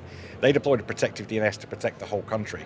And they were able to reduce the impact, the financial impact on ordinary Ukrainian citizens from fraud and scams by 30% in 1 month, which is mind-blowing. So, and because DNS is ubiquitous, that infrastructure is already there. They didn't have to build new infrastructure because all the internet service providers in Ukraine, they have to have DNS servers, otherwise the internet doesn't work.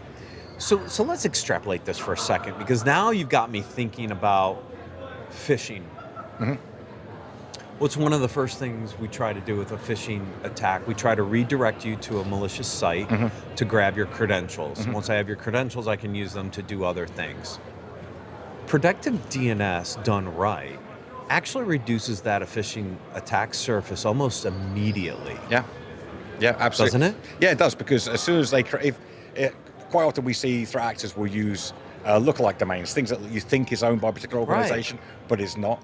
So what that allows you to do is to be able to say, if you proactively look for the domains that you own and see for ones that are potentially lookalikes, you can proactively block them before they get used. Or, as I said before, the other alternative is to actually, if we understand that this infrastructure is used by a threat actor, we can just proactively block it. So we don't have to wait for the phishing campaign to be executed. Exactly, that's my point. Like, it's almost proactive phishing protection, so it minimizes the impact on the phishing side almost overnight. That's also pretty disruptive to all the phishing vendors out there. Sorry for all those phishing vendors. But this has been one of the main areas that we've struggled with, right? I've been talking to other vendors on the human risk management side of this. We as humans are the weakest link. We like to click on the link. We get fooled into clicking the link. Well, if I click on the link and I can't get to the place it's trying to take me, hallelujah, brother. Yeah, you can't go. Yeah, can't get anywhere. That's awesome. Yeah, and I think this is why I think the first major deployment of protective DNS at a governmental level was in the UK. So they had the issue with WannaCry impacted the National Health Service, caused a significant problem. So as the UK government, how do you protect all of the government, all the National Health Service, all the schools? How do you do that even at scale? So they opted to use protective DNS as a foundational component of their cybersecurity strategy. And it's been a huge success. It's allowed them to be able to protect at scale without having to mess around with existing infrastructure, because the DNS infrastructure is already there. So reusing is just repurposing an existing network infrastructure for security controls. Is that the biggest takeaway here from a recommendation standpoint, is move to protective DNS? Is that where you get the biggest bang for the buck? I would say you get a huge bang for the buck. So I think it's certainly part of it. I think to look at DNS security in its entirety. So from a resiliency point of view, DNS, you can't, if you don't take care of it, when it bites, it really bites. So you can't ignore that part. So I think looking at this guidance is a great blueprint. And a lot of the stuff that you can do is not necessarily difficult, it's not necessarily costly. It's infrastructure you've already got, and protective DNS probably is the perfect example of what you can do with the infrastructure you've already got. What's the change people need to make? Is it literally just checking a box, or is it a little more than that? It's a little bit more than that. I wish it was that easy. But I would say, but setting up protective DNS is not particularly difficult. I think more of it is thinking about reimagining DNS as less of a networking protocol and more of a security control. And as there was a quote from the NSA, they came back and said, we start to see DNS as a security service, not just a networking service. So I think it's a shift in mindset, and once you start to do that and you factor DNS into your security controls, go back to NIS2, that's what they've done, is like, if you think about it, DNS also has amazing telemetry for instant response. So there's lots of benefits you can use. It's just that you have to break that mindset of, that's networking, that's what the network guy owns. No, it's part of your overall cybersecurity architecture. Yeah. Which team do we talk to? Networking team, application team, a combination of the both? I think it's probably a combination team, and this tends to be the issue. So what we find is everyone thinks, well, the networking guys have got this all covered. Well, the networking guys have got it covered from an availability point of view. I asked one bank, I said, you do lookalike domain monitoring because people impersonate the bank? They're like, yes. I said, how many domains do you own? They said 50. I said, you actually own 250. Now, it would require them to be in sync with the network team or operate that. And DNS is a lot more dynamic than people think. So as records get created, get disposed of, services get reduced, one of the things that we see threat actors doing is seeing domains that a organization owned, they don't re-register it, and the threat actor says, okay, I'm going to pay GoDaddy $15, and now that's mine. And I can now pretend be that particular domain and use that reputation that's been built up over years. And so it's such a simple attack for a threat actor to execute. And we have threat actors who specialize in this, but it's because the security team own kind of like the attack surface management, but then you've got the network team who own network DNS. team, and then you got the application team building these applications on these domains. That's why I asked the Absolutely. question. So it needs to be as well that shift in mindset, and then bringing those different groups together to say there's a great opportunity here, but there's also a risk if you don't really pay attention to it. Craig, thank you so much. It's been a pleasure. Appreciate it. Pleasure. To learn more about InfoBlocks, please visit securityweekly.com/InfoBlocks RSAC. For full RSAC 2026 coverage from CyberRisk Alliance, visit securityweekly.com/RSAC. Stay tuned. We have a few more interviews coming up after the break.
Welcome to RSAC 2026. I'm Joshua Marpet. Joining me today is Mark Lambert, Chief Product Officer at Armor Code. Mark, thanks for being here. Oh, welcome. Looks like a great day. It actually is a pretty good day. It's Thursday, the last day of RSAC. We're having a good time. We're getting close to the end, actually. Yes. So it's been a fun week, albeit incredibly tiring. Yes. I don't know about you, but I've hit my steps every day this week. And hot. Oh, It's God. been really hot this year. Yeah. But, okay, so anyway, do me a favor. Tell me a little bit about Armor Code. What is Armor Code? What do you do? Sure. So we're an agentic AI platform for unified exposure management. Now, that's a lot of words. That's a lot of buzzwords. So what does that mean? Right. Okay, so when I talk about exposure management, there's so many different surfaces where I can have exposures, right? Like what? Like the application code, the infrastructure, whether that's cloud or data center. It's my use of AI within my organization. How do I get a handle on all of those when they're typically siloed and in different tools? Almost always, right. So right. what Okay. you need to do is you need to unify that into one centralized location. So that's what we do. Yeah, whoa, but you can't. They're siloed. That was the point you just made. Yes. Okay, so how do you get around that? Okay, so what we do is our platform actually integrates with over 350 different sources, everything from the code level analysis from application security perspective through cloud container vulnerability management from things like a Tenable or a Qualys, all the way through to even network level information, so pulling information from a Zscaler, for example. Oh, okay. Bringing all of that together into one centralized platform for unified visibility, in essence aggregating to get the visibility. Okay. Then we analyze to give context for prioritization and risk posture assessment, and then we automate things like remediation or control workflows. Okay, so you pull the information from my third parties. Yep. My AWS and Zscaler and Qualys and whatever else, right? Yep. Then you pull all that information into a centralized location. Yep. That centralized location is where I have, and I hate this term, I'm sorry, single pane of glass, visibility into all of the exposures that I could have about that. Or do you also interpret, for example, a Tenable scan or whatever else? Yeah. Yeah. Okay, so you're pulling the results of the Tenable scan, not just what it's looking at to gain an idea of where I am, where my stuff is. You're looking at the actual results to see where I have problems. Yes. Okay. And you said you have, 350 integrations? Yeah, over 350. Congrats, by the way. That's pretty cool. Those are not easy to build. No. Okay, so then you pull all of that data into one place, and then what do you allow me to do with it? Yeah, so we're pulling that data into the centralized location. What we're doing is we're then correlating those findings, whether that's a vulnerability, a weakness, misconfiguration, something that's come out from threat modeling. These findings we will correlate with assets, so infrastructure. We'll correlate those with the code repositories, so we'll actually look at code repositories, inspect to get additional context. We'll correlate them with CMDBs. We'll actually correlate them across the tools themselves as well. So if I find a finding in, let's say, runtime container security, Right. and I have a corresponding root cause finding that is in software composition analysis, we can actually connect those two things together. So we will deduplicate the noise from collating. multiple signals. Yes. You're collating and correlating. Yes. And contextualizing? Are you enriching this data Yep, as well? we're enriching the data as well, either from sources that you've already given us access to, or threat intelligence. Also, that we will contextualize specifically around code repositories. We will inspect the code repository to see what's inside there, not to look for vulnerabilities or weaknesses. I want to make that clear. We are not a scanner. Okay. There are already hundreds of those in that show floor over there. Oh my God. And we bring all of those together. So you can select best of breed, you're going to use the right tool for the right problem, or if you've grown through M&A, for example, you might have multiple tools for the same problem. So you can bring all of that together into, and I have the same love-hate comment around single plane as well, but into one central unified view, where you can then consistently prioritize, which is a really challenging problem that most organizations face. Look, risk prioritization and threat prioritization is a monster. That I agree with entirely. All right, I'm going to be kind of nasty. Yeah, go ahead. Why don't I just write an AI to do all of that for me? That's a great question. So what you can do with an AI, let's say I'm going to just use Claude to do this, okay? Claude Code is, I live in Claude Code. Right. It's cool. There's an MCP for this, an MCP for that, Right. MCP for the other thing. Okay, Exactly. great. I can now start doing automated workflows with Claude and saying, okay, if it meets this criteria, then do this thing. Right. Okay. And yes, you can. This is the build versus buy discussion. However, and that's changed because of Claude and because of its ilk. Yes. But the thing is that what has happened traditionally, especially in the vulnerability management space, there would be a build. Hey, I'm a big bank. I need to build my own ecosystem to solve this problem. Yeah. Nobody else can operate at my scale.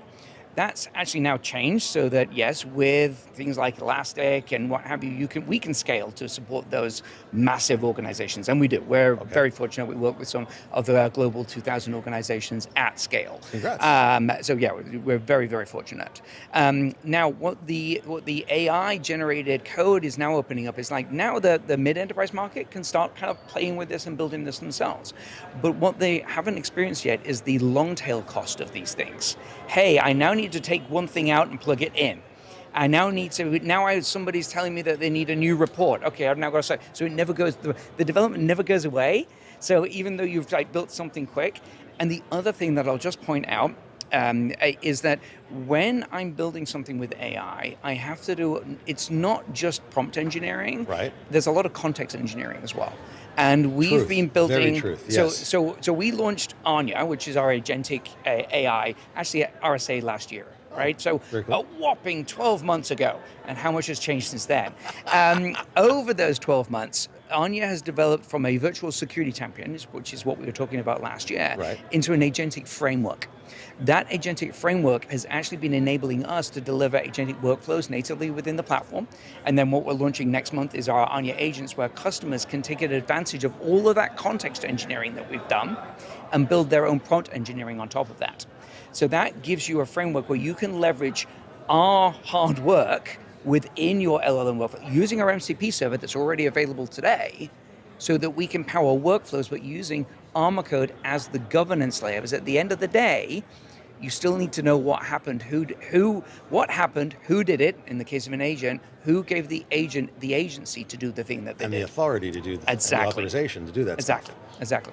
Okay, so you're providing foundational tools and expertise in the tools, built in. Yep. In order for companies to actually build their own pieces of this. Yep. This is sort of a buy and build, not a buy or build. Yeah. Well, that's interesting. I really like that, because you're allowing them, instead of becoming end-to-end experts or having to spend the time to become end-to-end experts or spend the millions of dollars to buy the end-to-end tool, you're saying, look, we can be end-to-end, or you can build on top of us to do things that we may not have thought of, a weird workflow you have, a strange data set, whatever. Am I vaguely correct? Yeah, no, you're going down exactly the right track. I mean, look, we got 350 integrations for a reason. It's not because hey, I woke up one day and said, hey, we should do an integration with this company. All 350 of those are driven by the customers in our community. So think about that. Think about how highly fragmented the tool ecosystem is. And yeah, great. Okay, I've only got 10, but you got 10 today. You can have maybe a different 10 tomorrow. It's certainly another new AI pen testing tool that you want to bring in. So the problem never goes away. So no, that's valid. That's actually valid.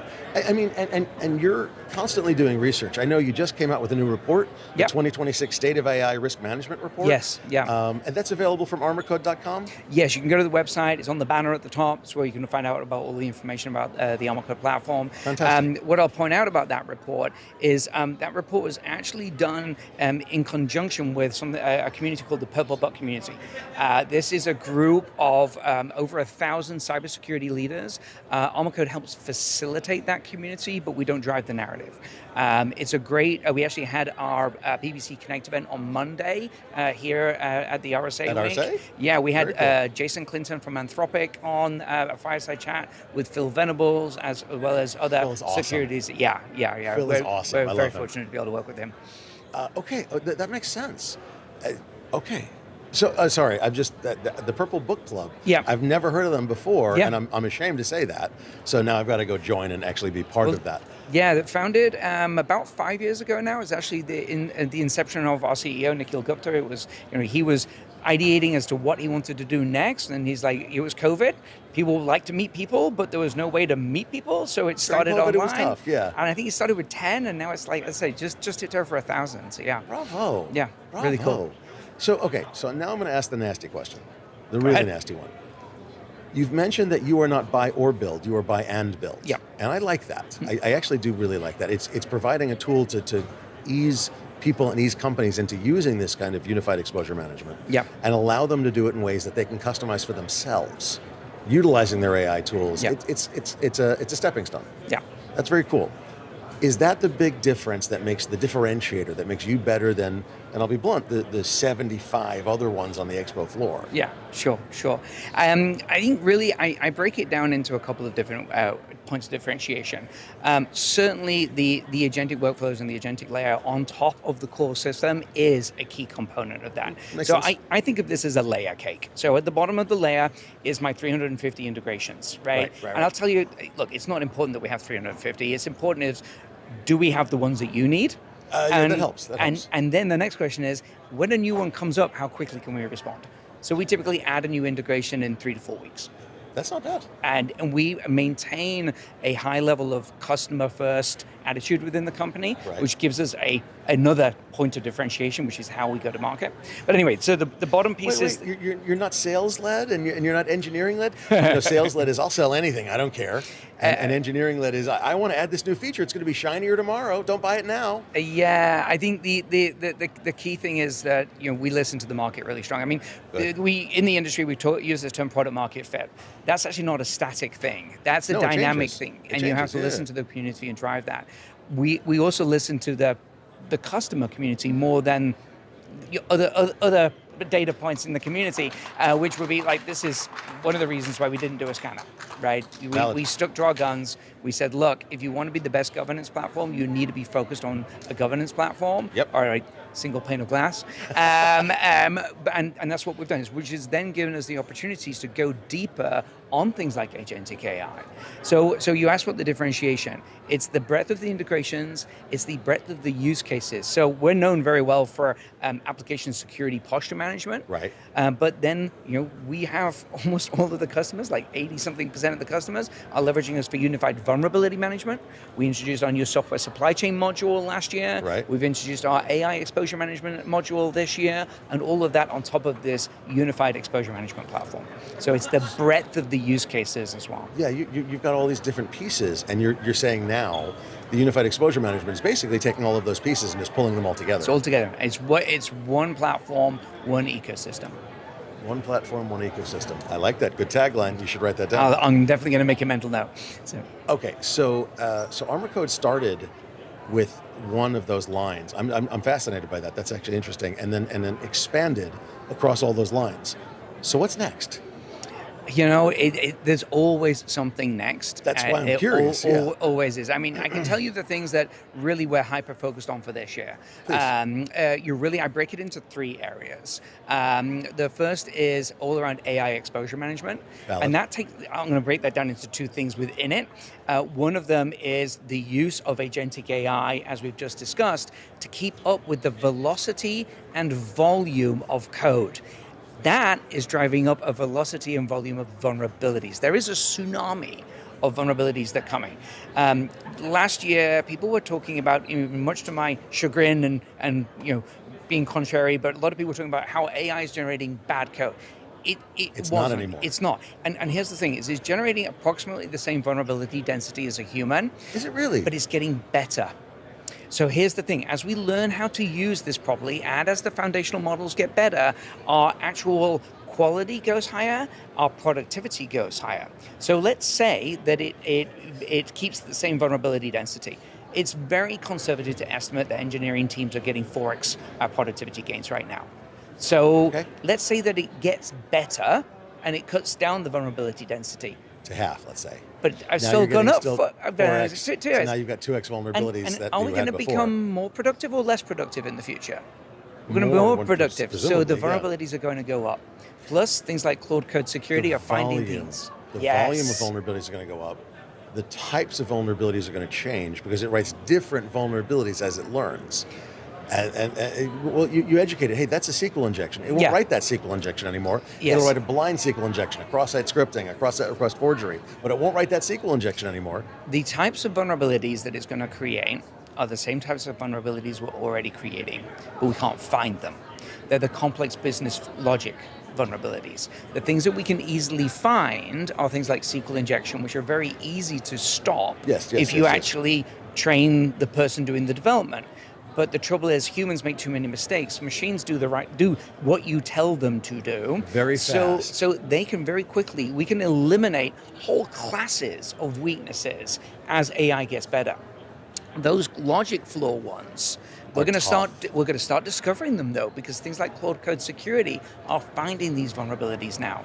Plus, the other thing is, anybody that's actually done AI code generation will know that it can create kind of like bloaty and complex code and not removes it. So you have to have the right development guardrails around things, but the level of complexity and the lack of human understanding as to what it's building are going to grow, which means that the types of vulnerabilities we'll discover will be more of the things that were already there, but the humans weren't finding them.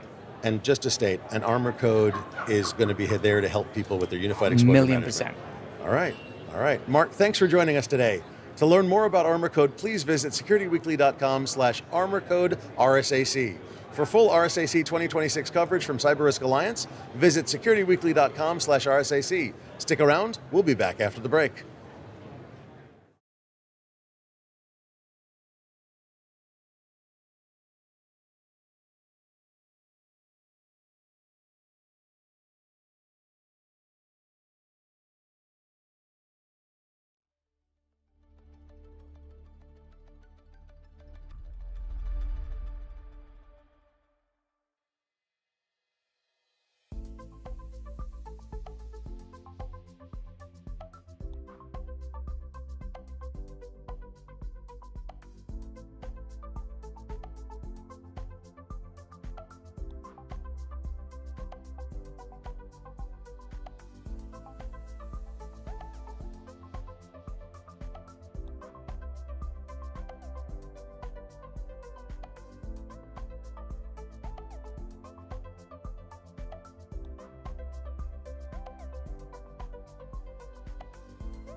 Welcome to RSAC 2026, the final moments.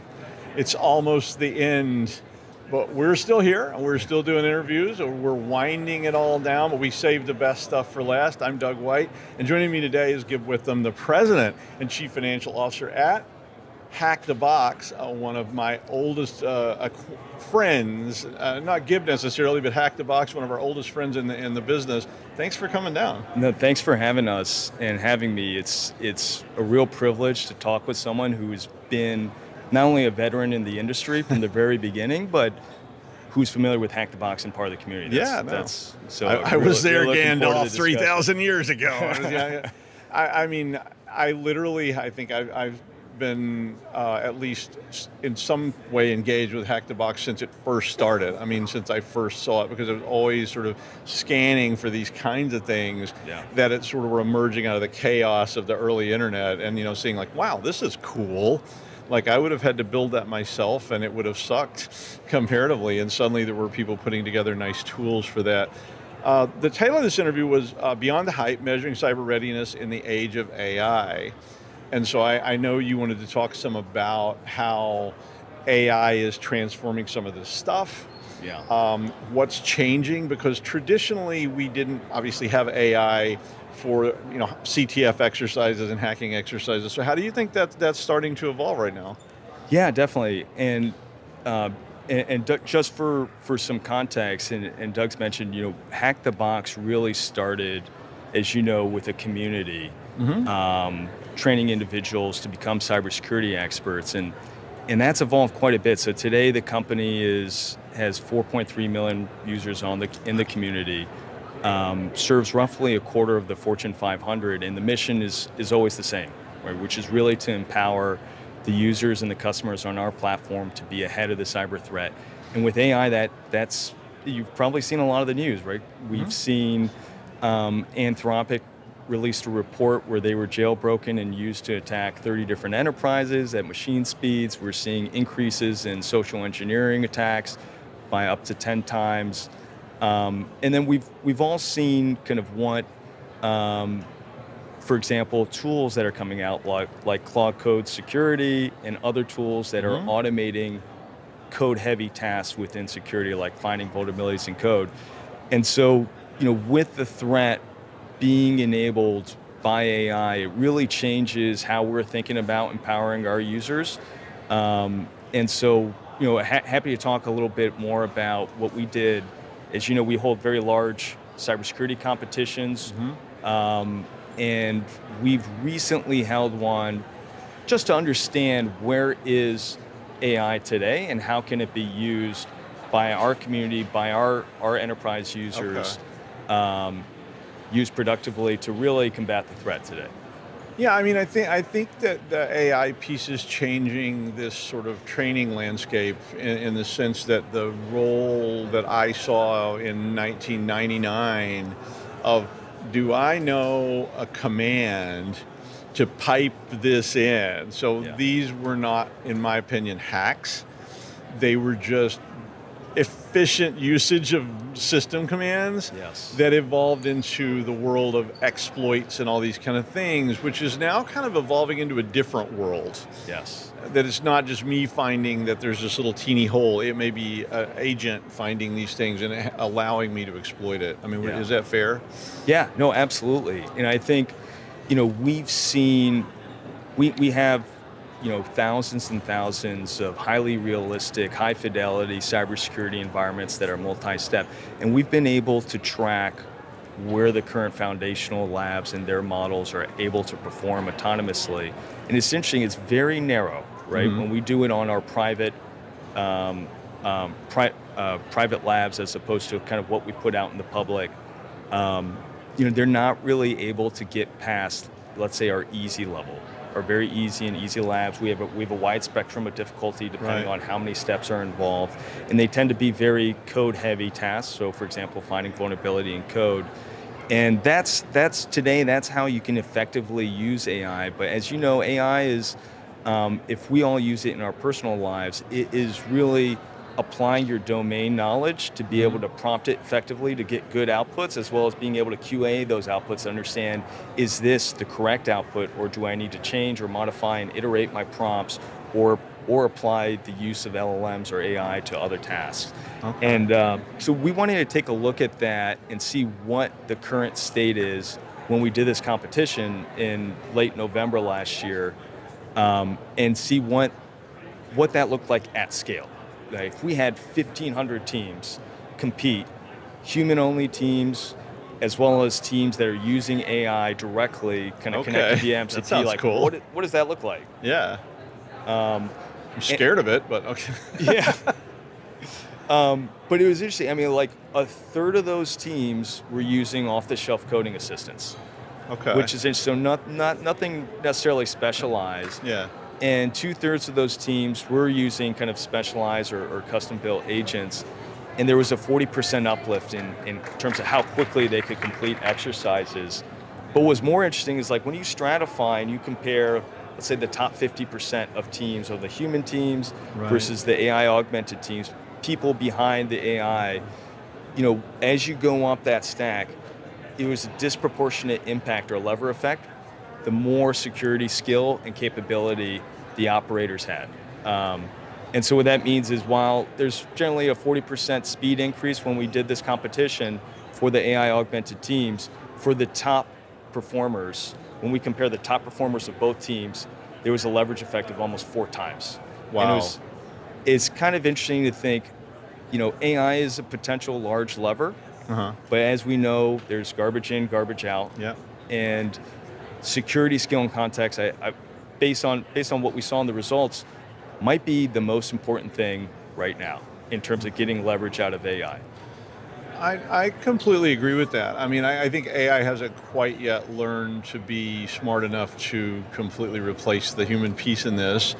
I think the smarter you are with AI and the smarter you are with the actual skills, the more power you're going to have in these kind of competitions. So if you took, say, me, the weakest hacker there, and gave me a great AI, that's one thing. If you took Larry Pesci and said, Larry, I'm going to give you the best AI, that's going to be a very different outcome between those two people, because I'm a weak pen tester. I like it, but Hardly. I know you've built your own professional labs of I that have, grade, so. but I've always been more of a blue teamer. I mean, I've been a red teamer, but I've spent more time in the industry being, blue team and defending. And some of that was always just about how do you keep them out. I was like, I'm not going to worry about the nitpicky stuff. I just know I don't want them doing this. Right. And if I can stop that, it doesn't really matter how good they are. If I can close the door and block it. And I know there's always a way in, but Yeah. How do you think that as this comes in, more beginner level people are going to be using AI? Because we're not there yet, but we're getting ready to have generations of people who are going to come in who have been using AI assistant tools, and the AIs are getting better all the time ever since they were like in middle school, and they're going to start entering these fields. How is that going to affect it? It's a great question. I don't have the answers, but some of the implications from that data is if you get a disproportionate leverage effect from having a higher skill level, it makes a lot more sense to invest early on in your career in getting security skills, getting to that mid-tier level. And so I think we're going to see a transformative effect where traditionally a tier 1 SOC analyst is assigned to very low level tasks, right? And on the job training, there is enough volume of those tasks to essentially assign and get value out of the tier 1 SOC analyst. But with AI today, the fact that you can get that much leverage from having a higher level of skill, it makes sense to invest more in your people up front to get them to a higher level of skill before actually leveraging AI. And I think the danger is if we start using AI for very narrow tasks early on to replace some of those tier 1 SOC analyst tasks, and then those same analysts never really learn the security skill, the context manually to be able to manage AI effectively, to prompt it effectively. You and I can be friends. No, I was talking about that the other day with someone, because there's always a temptation to skip steps. Yeah. And my opinion was that you need fundamentals, because if you interact with the AI and you're really just a total script kiddie, and we saw this long before AI, you download a script, you don't know what it does, you don't understand it, and you can't even use it. And we would see people posting on bulletin boards going, I downloaded the script and it doesn't work, and they don't even know how to run the script. Yeah. I think you're very ineffective, Yes. And so I think learning those fundamentals, if you don't know what an IP address is, how on earth do you put one in, or even ask the AI to do something for you? So obviously, the more of those planks you can put underneath yourself before you do get involved. The other piece of that, and I was talking to another person, I won't say who it was, and they were telling me how they were concerned, and this is a financial person, that right now, you say AI can replace a junior accountant. Right. But we still need the intermediate and senior accountants, like you're saying.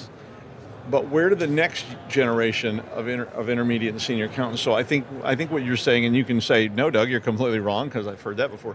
But I think what we're saying is that you can't just bail on the training people at this point and say no. I mean, I would argue you have to double down. I agree. Especially up front, right? So you can't skip level 1 to get to level 2. You need that security context and experience to operate at level 2. And we know that, at least from these initial results, we're gonna do this continuously. So we'll do this every few months at Hack the Box. We have the community to be able to run these studies for everyone's benefit. But if the mid-level tier skill level is what really gets leverage, you can't skip, or we're going to have this missing middle tier of the cyber workforce where we're all going to be in trouble. Right. And so, I think it really ends up being doubling down on getting up to that level as quickly as possible, and enterprises should be investing in that for our people, and as individuals, it's something to really consider before getting out in the field. And you and I were talking earlier about muscle memory. Yeah. And tools like Hack the Box the reason I've always advocated tools like that is because that's what starts to build that muscle memory. Yeah. Spending your time there gives you those basic skills and those building blocks of becoming that person who can actually leverage AI rather than the person who's completely dependent on it. Yes. Yes. Do you think that these AI components are actually improving our security postures at this point? Arguably, they can decrease security posture if wielded ineffectively, right? Okay. And certainly, we're already seeing companies that are emerging to protect AI itself, whether it's the models, whether it's agents, and there are new vulnerabilities that come up with that.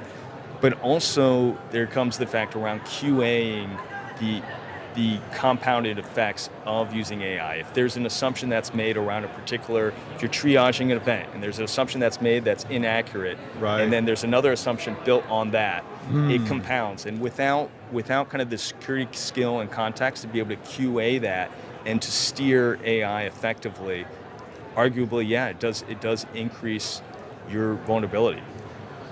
So one last thing, and it's a question out of the blue. It's not really. How do, and this is just for all the people listening out there that are going, what's Hack the Box? Yeah. I mean, I've told so many students over the years about Hack the Box, other things down through the years, because they ask me, how do I get into this? How do I get started? How do I start building that muscle memory? How do I get to that tier you're talking about where I can utilize AI? How do people get started with Hack the Box? Just go to hackthebox.com. If you're an individual, if you're a student, sign up for the community. We have a free service where you can get started. You can start exercising, learning, and then as you advance, if you want to kind of work through, let's say, enterprise environments, and you're working with a company, then we also have an enterprise platform as well. Yeah. I mean, so I think the operative thing there was there's no excuse. I mean, you have access to these things, right? Yeah. I mean, kind of like I have access to the gym, but I mean, really, you have access, and I get students all the time who are coming from high school saying, "How do I get started? How do I get started?" I'm like, "Well, what have you been doing?" Yeah. And I'm like, "So you can do these things. Get involved in these CTFs. They have a great community of people. I can attest. And one of the things about these communities is they've been very helpful. and with newcomers and helping people to learn and start to build up those skill sets, right? Yep. And so Hack the Box is a great resource. It's a safe space that students can get involved in.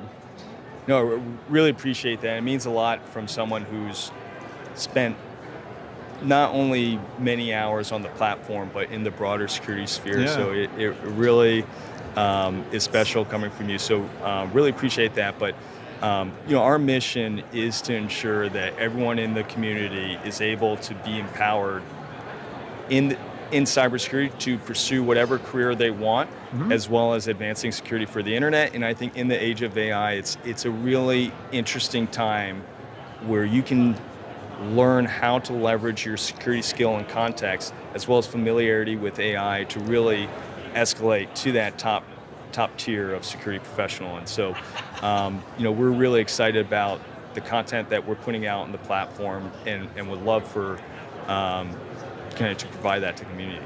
I mean, you do need to do this. I mean, the data holds up. That you're not going to be able to be the script kiddie, and be effective. And you can leverage AI, but you need those basic skills.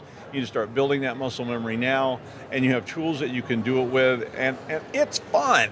I mean, this is a challenge you can enjoy doing safely, and so many of us wanted things like this so badly, a long time ago, that were not available, or that people ended up doing bad things because they really weren't bad people. They just were they were bored. But now you got an outlet for all those kind of things. Okay, Yep. Gib, thank you so much for joining us today. And if you want to learn more about Hack the Box, and I bet you do by now, please visit securityweekly.com/hackthebox RSAC. And for all of our RSAC 2026 coverage from CyberRisk Alliance, please visit securityweekly.com/RSAC. Sorry about the noise, but Hugh Jackman's out here. So if you'll stick around, we do have just a little more today before this whole thing evaporates. They put us all back in our coffins until the next one, and we'll see you there. Hang around.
Welcome back to CyberRisk TV at RSAC 2026. We are wrapping up day 4 here in San Francisco. And when we say wrapping up, we mean wrapping up. I'm Doug White. And even as the week winds down, there's still all kinds of stuff going on. There's still all sorts of events going on over there, from AI application security to identity, risk, I don't know what all else is going on. And Hugh Jackman just walked through. Yeah. Like and he 5 said hello minutes to ago. you. I was amazed. He did. He came right up. He was like, Doug, later, dude, like let's party. And I was like, man, Wolverine, we're going to do the town. And, you know, and I was like, how much? Yeah. No, Josh went to try to get him and got pepper sprayed. So, but I mean, that was also an accomplishment. I normally pay extra for that. No, you do. Yeah, so I've seen that going on. So well, Josh that's 'cause I Marpet's put you in with the me. chair. Josh has also survived the week. That's a good word for it. It's been a long week. It definitely is a kind of march to the finish at RSAC because it is so huge, and you get here, you're overwhelmed. Day 2, you're like, I don't think I've seen a quarter of it. Day 3, you're like, I'm never going to see it all. Day 4, you're just like, well, maybe next year. You know, honestly, I have to say, I went through the entire early stage expo, and I did get most of the main expo floor. I mean, I didn't go to any talks. I hear they have talks here, but I didn't go to any talks. They do. I got through most of the expo floor. I have to say, if I see the word agentic AI SOC one more damn time, I'm going to puke, okay? It's crazy how many companies, and I'm going to give my blunt and unvarnished opinion here. Imagine that. Yeah, I know. It's just Josh me. is usually such a shrinking violet. The amount of companies that are duplicating each other this year is unbelievable. It reminded me of 2017. We must have an initial coin offering. We must have an initial coin offering. We must have an initial coin offering. And there were 700 of them in the span of a few months. And it feels like, you know, I spun up an entire agentic AI company in 3 days, and I'm going to make millions and millions and millions of dollars. And the answer is no, you're not. I'm sorry. You will join the other people slinking off the exhibitor floor, resorting to cannibalism before they got to the 800 numbers. It was really interesting to see how they were duplicative and how they couldn't figure out how to differentiate themselves. Well, it's tough. I mean, it's still these early swirling waters of nobody really knows. That's a really good point. I actually talked to a friend of mine who works for a big consulting company. He said they had 4 presentations in a row, and they were exactly the same technology and methodology. I mean, that's kind of the scientific method. It's kind of evolutionary. It's like, you know, this is how it works. It's like there's many, many, many fish, and one of them will learn how to walk. Well, the best part was when he said, yeah, one of my guys went, you know, I get it now. And then he had a working prototype vibe coded 2 hours later. Okay. So those companies they're not differentiating themselves. And the buy versus build decision is really different these days. It is. So it's it's complex. Oh, yeah. Did you get to go up to the startup floor? I did, the early stage expo, yeah. Okay, I know I always call it startup floor, and everybody goes, what's that? It's the early stage expo. Yeah, I got up there, I saw a couple people doing a human sacrifice. You know, they were trying, you know, they were like, we need Series B! And it's like, the only way! And, you know, it's like, I call down the fight, you know. Okay, venture capital. Venture capital and private equity. I heard some interesting speculation on that. There were individual acquisitions and individual fundings that were as big in the single deal as we've had in entire previous years of all of them, which says to me that there's going to be very, very little dry powder this year, very little money available, and it's going to be interesting. And there's a lot of companies that have, oh yeah, we did $1 billion in valuation. And now what? How are you going to make enough sales to make up to that valuation? Well, or all the valuations just, you know? I mean, to be fair, we've been there before. I mean, we saw that in the early .com stuff too with company. I mean, I literally was working as a consultant for a company, and their burn rate was like beyond comprehension. I you know, when I got there, and as a consultant, I've seen a lot. Right. And I got there, and they're paying me. That's why your hair is that way. Yeah, and they were paying me. I mean, which was something. And, you know, they were flying me to London. They were flying me here and there. And I finally was like, who are our customers? And they were like, no, we don't have any yet. And I was like, what's our product? And they were like, oh, yeah, we're working on that. And I was like, didn't you guys go public and like it's some kind of crazy deal? I was learning, and he was like, yeah, we raised all this money. And I'm like, but you don't have a product and you don't have any customers. And I'm like, where's the money going? He's like, we're having the foosball tournament on Thursday. I think that, if I can't tell the companies apart, except by what color of Hawaiian shirt they're wearing, we have an issue. And so I'm really wondering what RSA next year, 2027, is going to look like. Is it going to be agentic AI still? Is it going to be the agentic AI? Is it all going to be monitors of agentic AI, employees with no humans around? This is going to be interesting, man. Well, yeah, I think I said earlier in the week, I think it's just going to be robot overlords, and we will be sweeping up when the robot overlords come in to see what the other robot overlords are doing, and they're going, all of you humans over there, you're now going into the food pit. Yeah.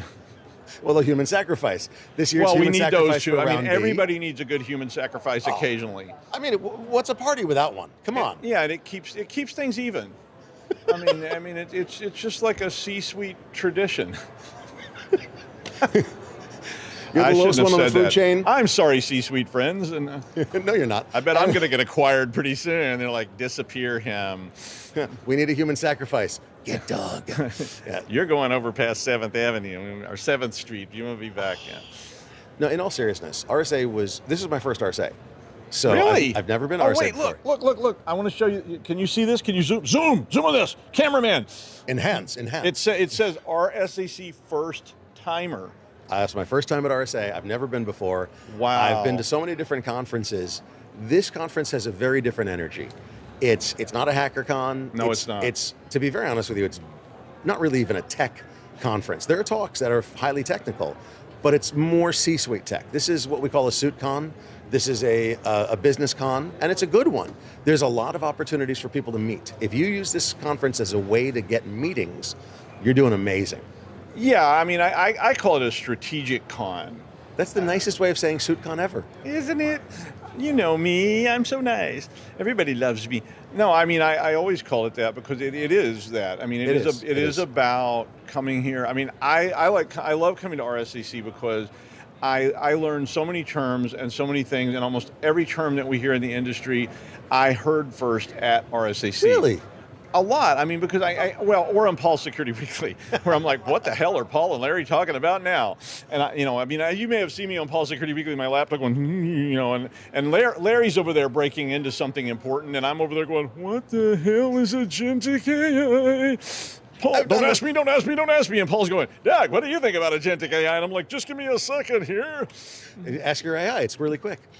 In all seriousness, it's a strategy con, suit con. Yeah, absolutely. It is. If you come here for tech, it's not as much. But if you come here for understanding what the trends in the industry, right? Which, by the way, agentic AI suck,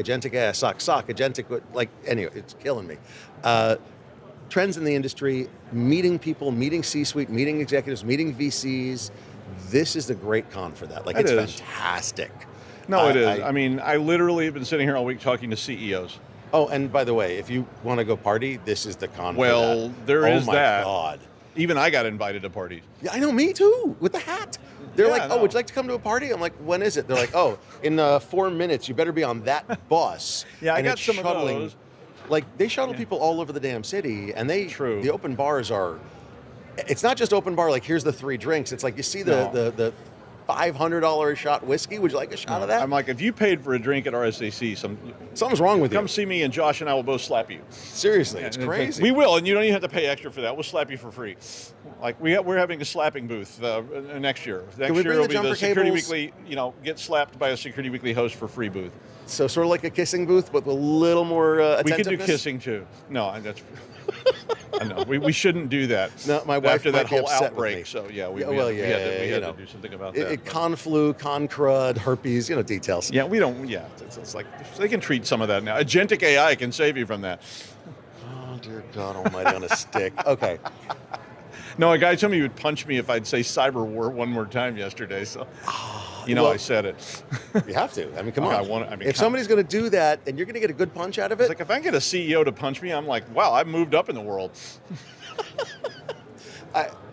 We've heard a lot of terms. We've seen some people that are vain, like nigh on abusive to a certain extent on the terminology. And then we've seen the people that are genuinely trying to do better and do really good technology and do really well with their business models. And I like that. That's really cool. No, I did. But the biggest thing for me here, honestly, was that I saw so many different perspectives on these tools and these technologies. Right. I really enjoyed that. I have to say. And I'm going to say the people I was talking to, and I know that over there in the swarm things are different, but the people I was talking to were differentiating. I was hearing different perspectives from the leaders talking about where this may go, and it wasn't just blather. It actually sounded like it made some sense. They believe it, and they're really working hard to do it. And to be honest, so for every interview we get seed questions. And I literally stopped using the seed questions. I was using them I'd read them, that's nice, but I was literally, for 90% of my interviews, I was like, all right, I'm gonna ask you how you're different. Do you have an answer? And they, all of them, to their credit, every single one of the people that I talked to had answers. Now, a couple of them I was like, those answers are good. Some of them, their answers were great. No, I had great guests all week. I mean, and I don't always say that. I mean, I've in the past said, yeah, it was interesting, and but I mean, I was able to. The people I was talking to really did seem to have some ideas. They seemed to have. I mean, and yeah, there was a lot of the same words. But I was like you. I wanted to know what does the word mean. I mean, it's easy for me to say agentic AI. It's what's for dinner. It's what's for dinner. But it's hard. It's no, 10 human PM. sacrifice. It's 10 p.m. Do you know where your agentic AI is? Oh God. Boy, that's marketing, though, right? I mean, hey, what can I say? That's marketing. Those old things. I was telling my wife to do like meow meow meow meow meow meow meow, and she was like, "Yeah." Where's the agentic AI? And we had wrestlers. Oh my God, the luchadors. The luchadors, yeah, los luchadors. That was like amazing, and I actually had a hallucination. I thought I was standing in the street out there in an alley, talking on the phone, and all of a sudden, all the luchadors walked by me, and I was like, okay, that was weird. The shrooms are really kicking in. Yeah, I was like, where's William Burroughs when you need him? And then I realized they had a wrestling ring on the expo floor, and they were actually wrestling. They were actually wrestling. And they had referees and the whole thing. And there was a wrestling ring. There was a mechanical bull. There was a wheel of a Price is Right wheel. There were more video games and there were video game cabinets. Crazy. It was insane. I kind of couldn't handle it. I was freaking out here. I could only take I was over there for an hour, and then I would go upstairs and sit in the lobby for 20 minutes, and then I would take it half an hour, and then I had to come back here for an interview. I was only able to take it in short bits because it was really weird. I mean, I had to hire Captain Willard to take me up the river because I was just trying to find one of my sponsors, and I was just like, "Can you guide me to the end of the river?" And they were like, "Yes, come with me. Follow closely, but don't get lost because we'll never find you again." It's interesting. The expo floor, not the early stage expo, that was a little calmer. I would say it was busy, but it was a little calmer. It wasn't as bright lighty. It is, yeah, because they don't have the money for that. Yeah, it's true. But the booths on the main expo floor, some of them were literally 3 stories tall, yeah, with laser light shows and shimmering beads and all sorts of stuff. The big difference, I think, is that the main expo floor felt like a casino, a Vegas casino. And the early stage expo felt honestly more like a trade show. Yeah, I know it did, because I mean, like I say, those guys can't afford to have the Queen Mary pulled up here, to put in on the expo floor so that take a cruise around the bay. I mean, they're basically going like, I have this free gum, kind of.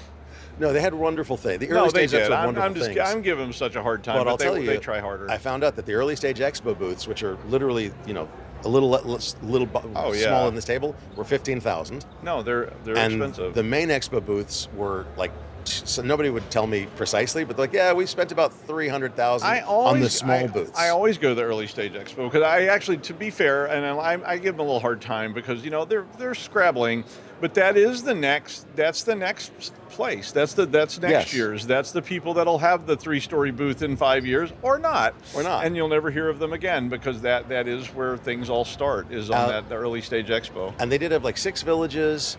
And they had a scientific track, which was very cool. And they had a bookstore. I just went to the bookstore. The bookstore was really nice. I enjoyed that. I took some pictures. I'm not packing any books home because, dear God, my luggage is bad enough. But I took some pictures of books I'm going to buy later. They had a lot of nice stuff. That's how Josh gets your books. He's just like, give me a minute. I didn't photograph the pages. I photographed the cover. So yeah, it was good.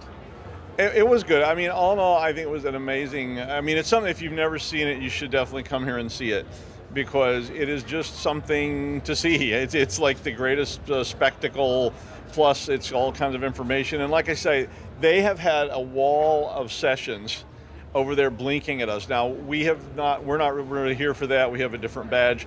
But there's a wall of sessions over there every day. There's a wall of speakers over there every day. There's a wall of special events. There's a wall of everything and more and more and more. And whatever you want, the it's booklet here. is this thick, and it's just like you literally get like college credit for reading it. With the booklet, the expo map, and the booklet and the schedule unfolds like a theme park map, man. It's crazy. Literally, I mean, and it's actually a lot more complicated. Yeah, it I mean, is. you can definitely find Fantasia Land, but you may well not find Threat Locker. I did though. I did find them. Thanks, Threat Locker. But anyway, Josh, I love seeing you in person. You and I see each other all the time through a screen, but it's so Right. much fun to come to the cons and get to see you and see all of our other friends that we never get to see, and all these people we've interviewed or talked to in the past who come up and go, "Hey, how are you doing?" And that's a really fun part of it too. But that brings us to the close. I wish I could untie my tuxedo bow. One of these days I'll get my nerve up and rent a tuxedo for this. But, it brings us to the close of our RSAC 2026 coverage here on CyberRisk TV. If you missed any of our interviews or you want to revisit the conversations from this week, you can. Everything's at securityweekly.com/RSAC. I want to do some thank yous real quick. Oh, please. I want to thank our crew. Oh, yeah. Who they gets are no credit at all. They the don't even get a credit best. reel. It just says no. And they're great. And we have all our staff who did all this and made it all happen, because all we do is get up here and look sexy.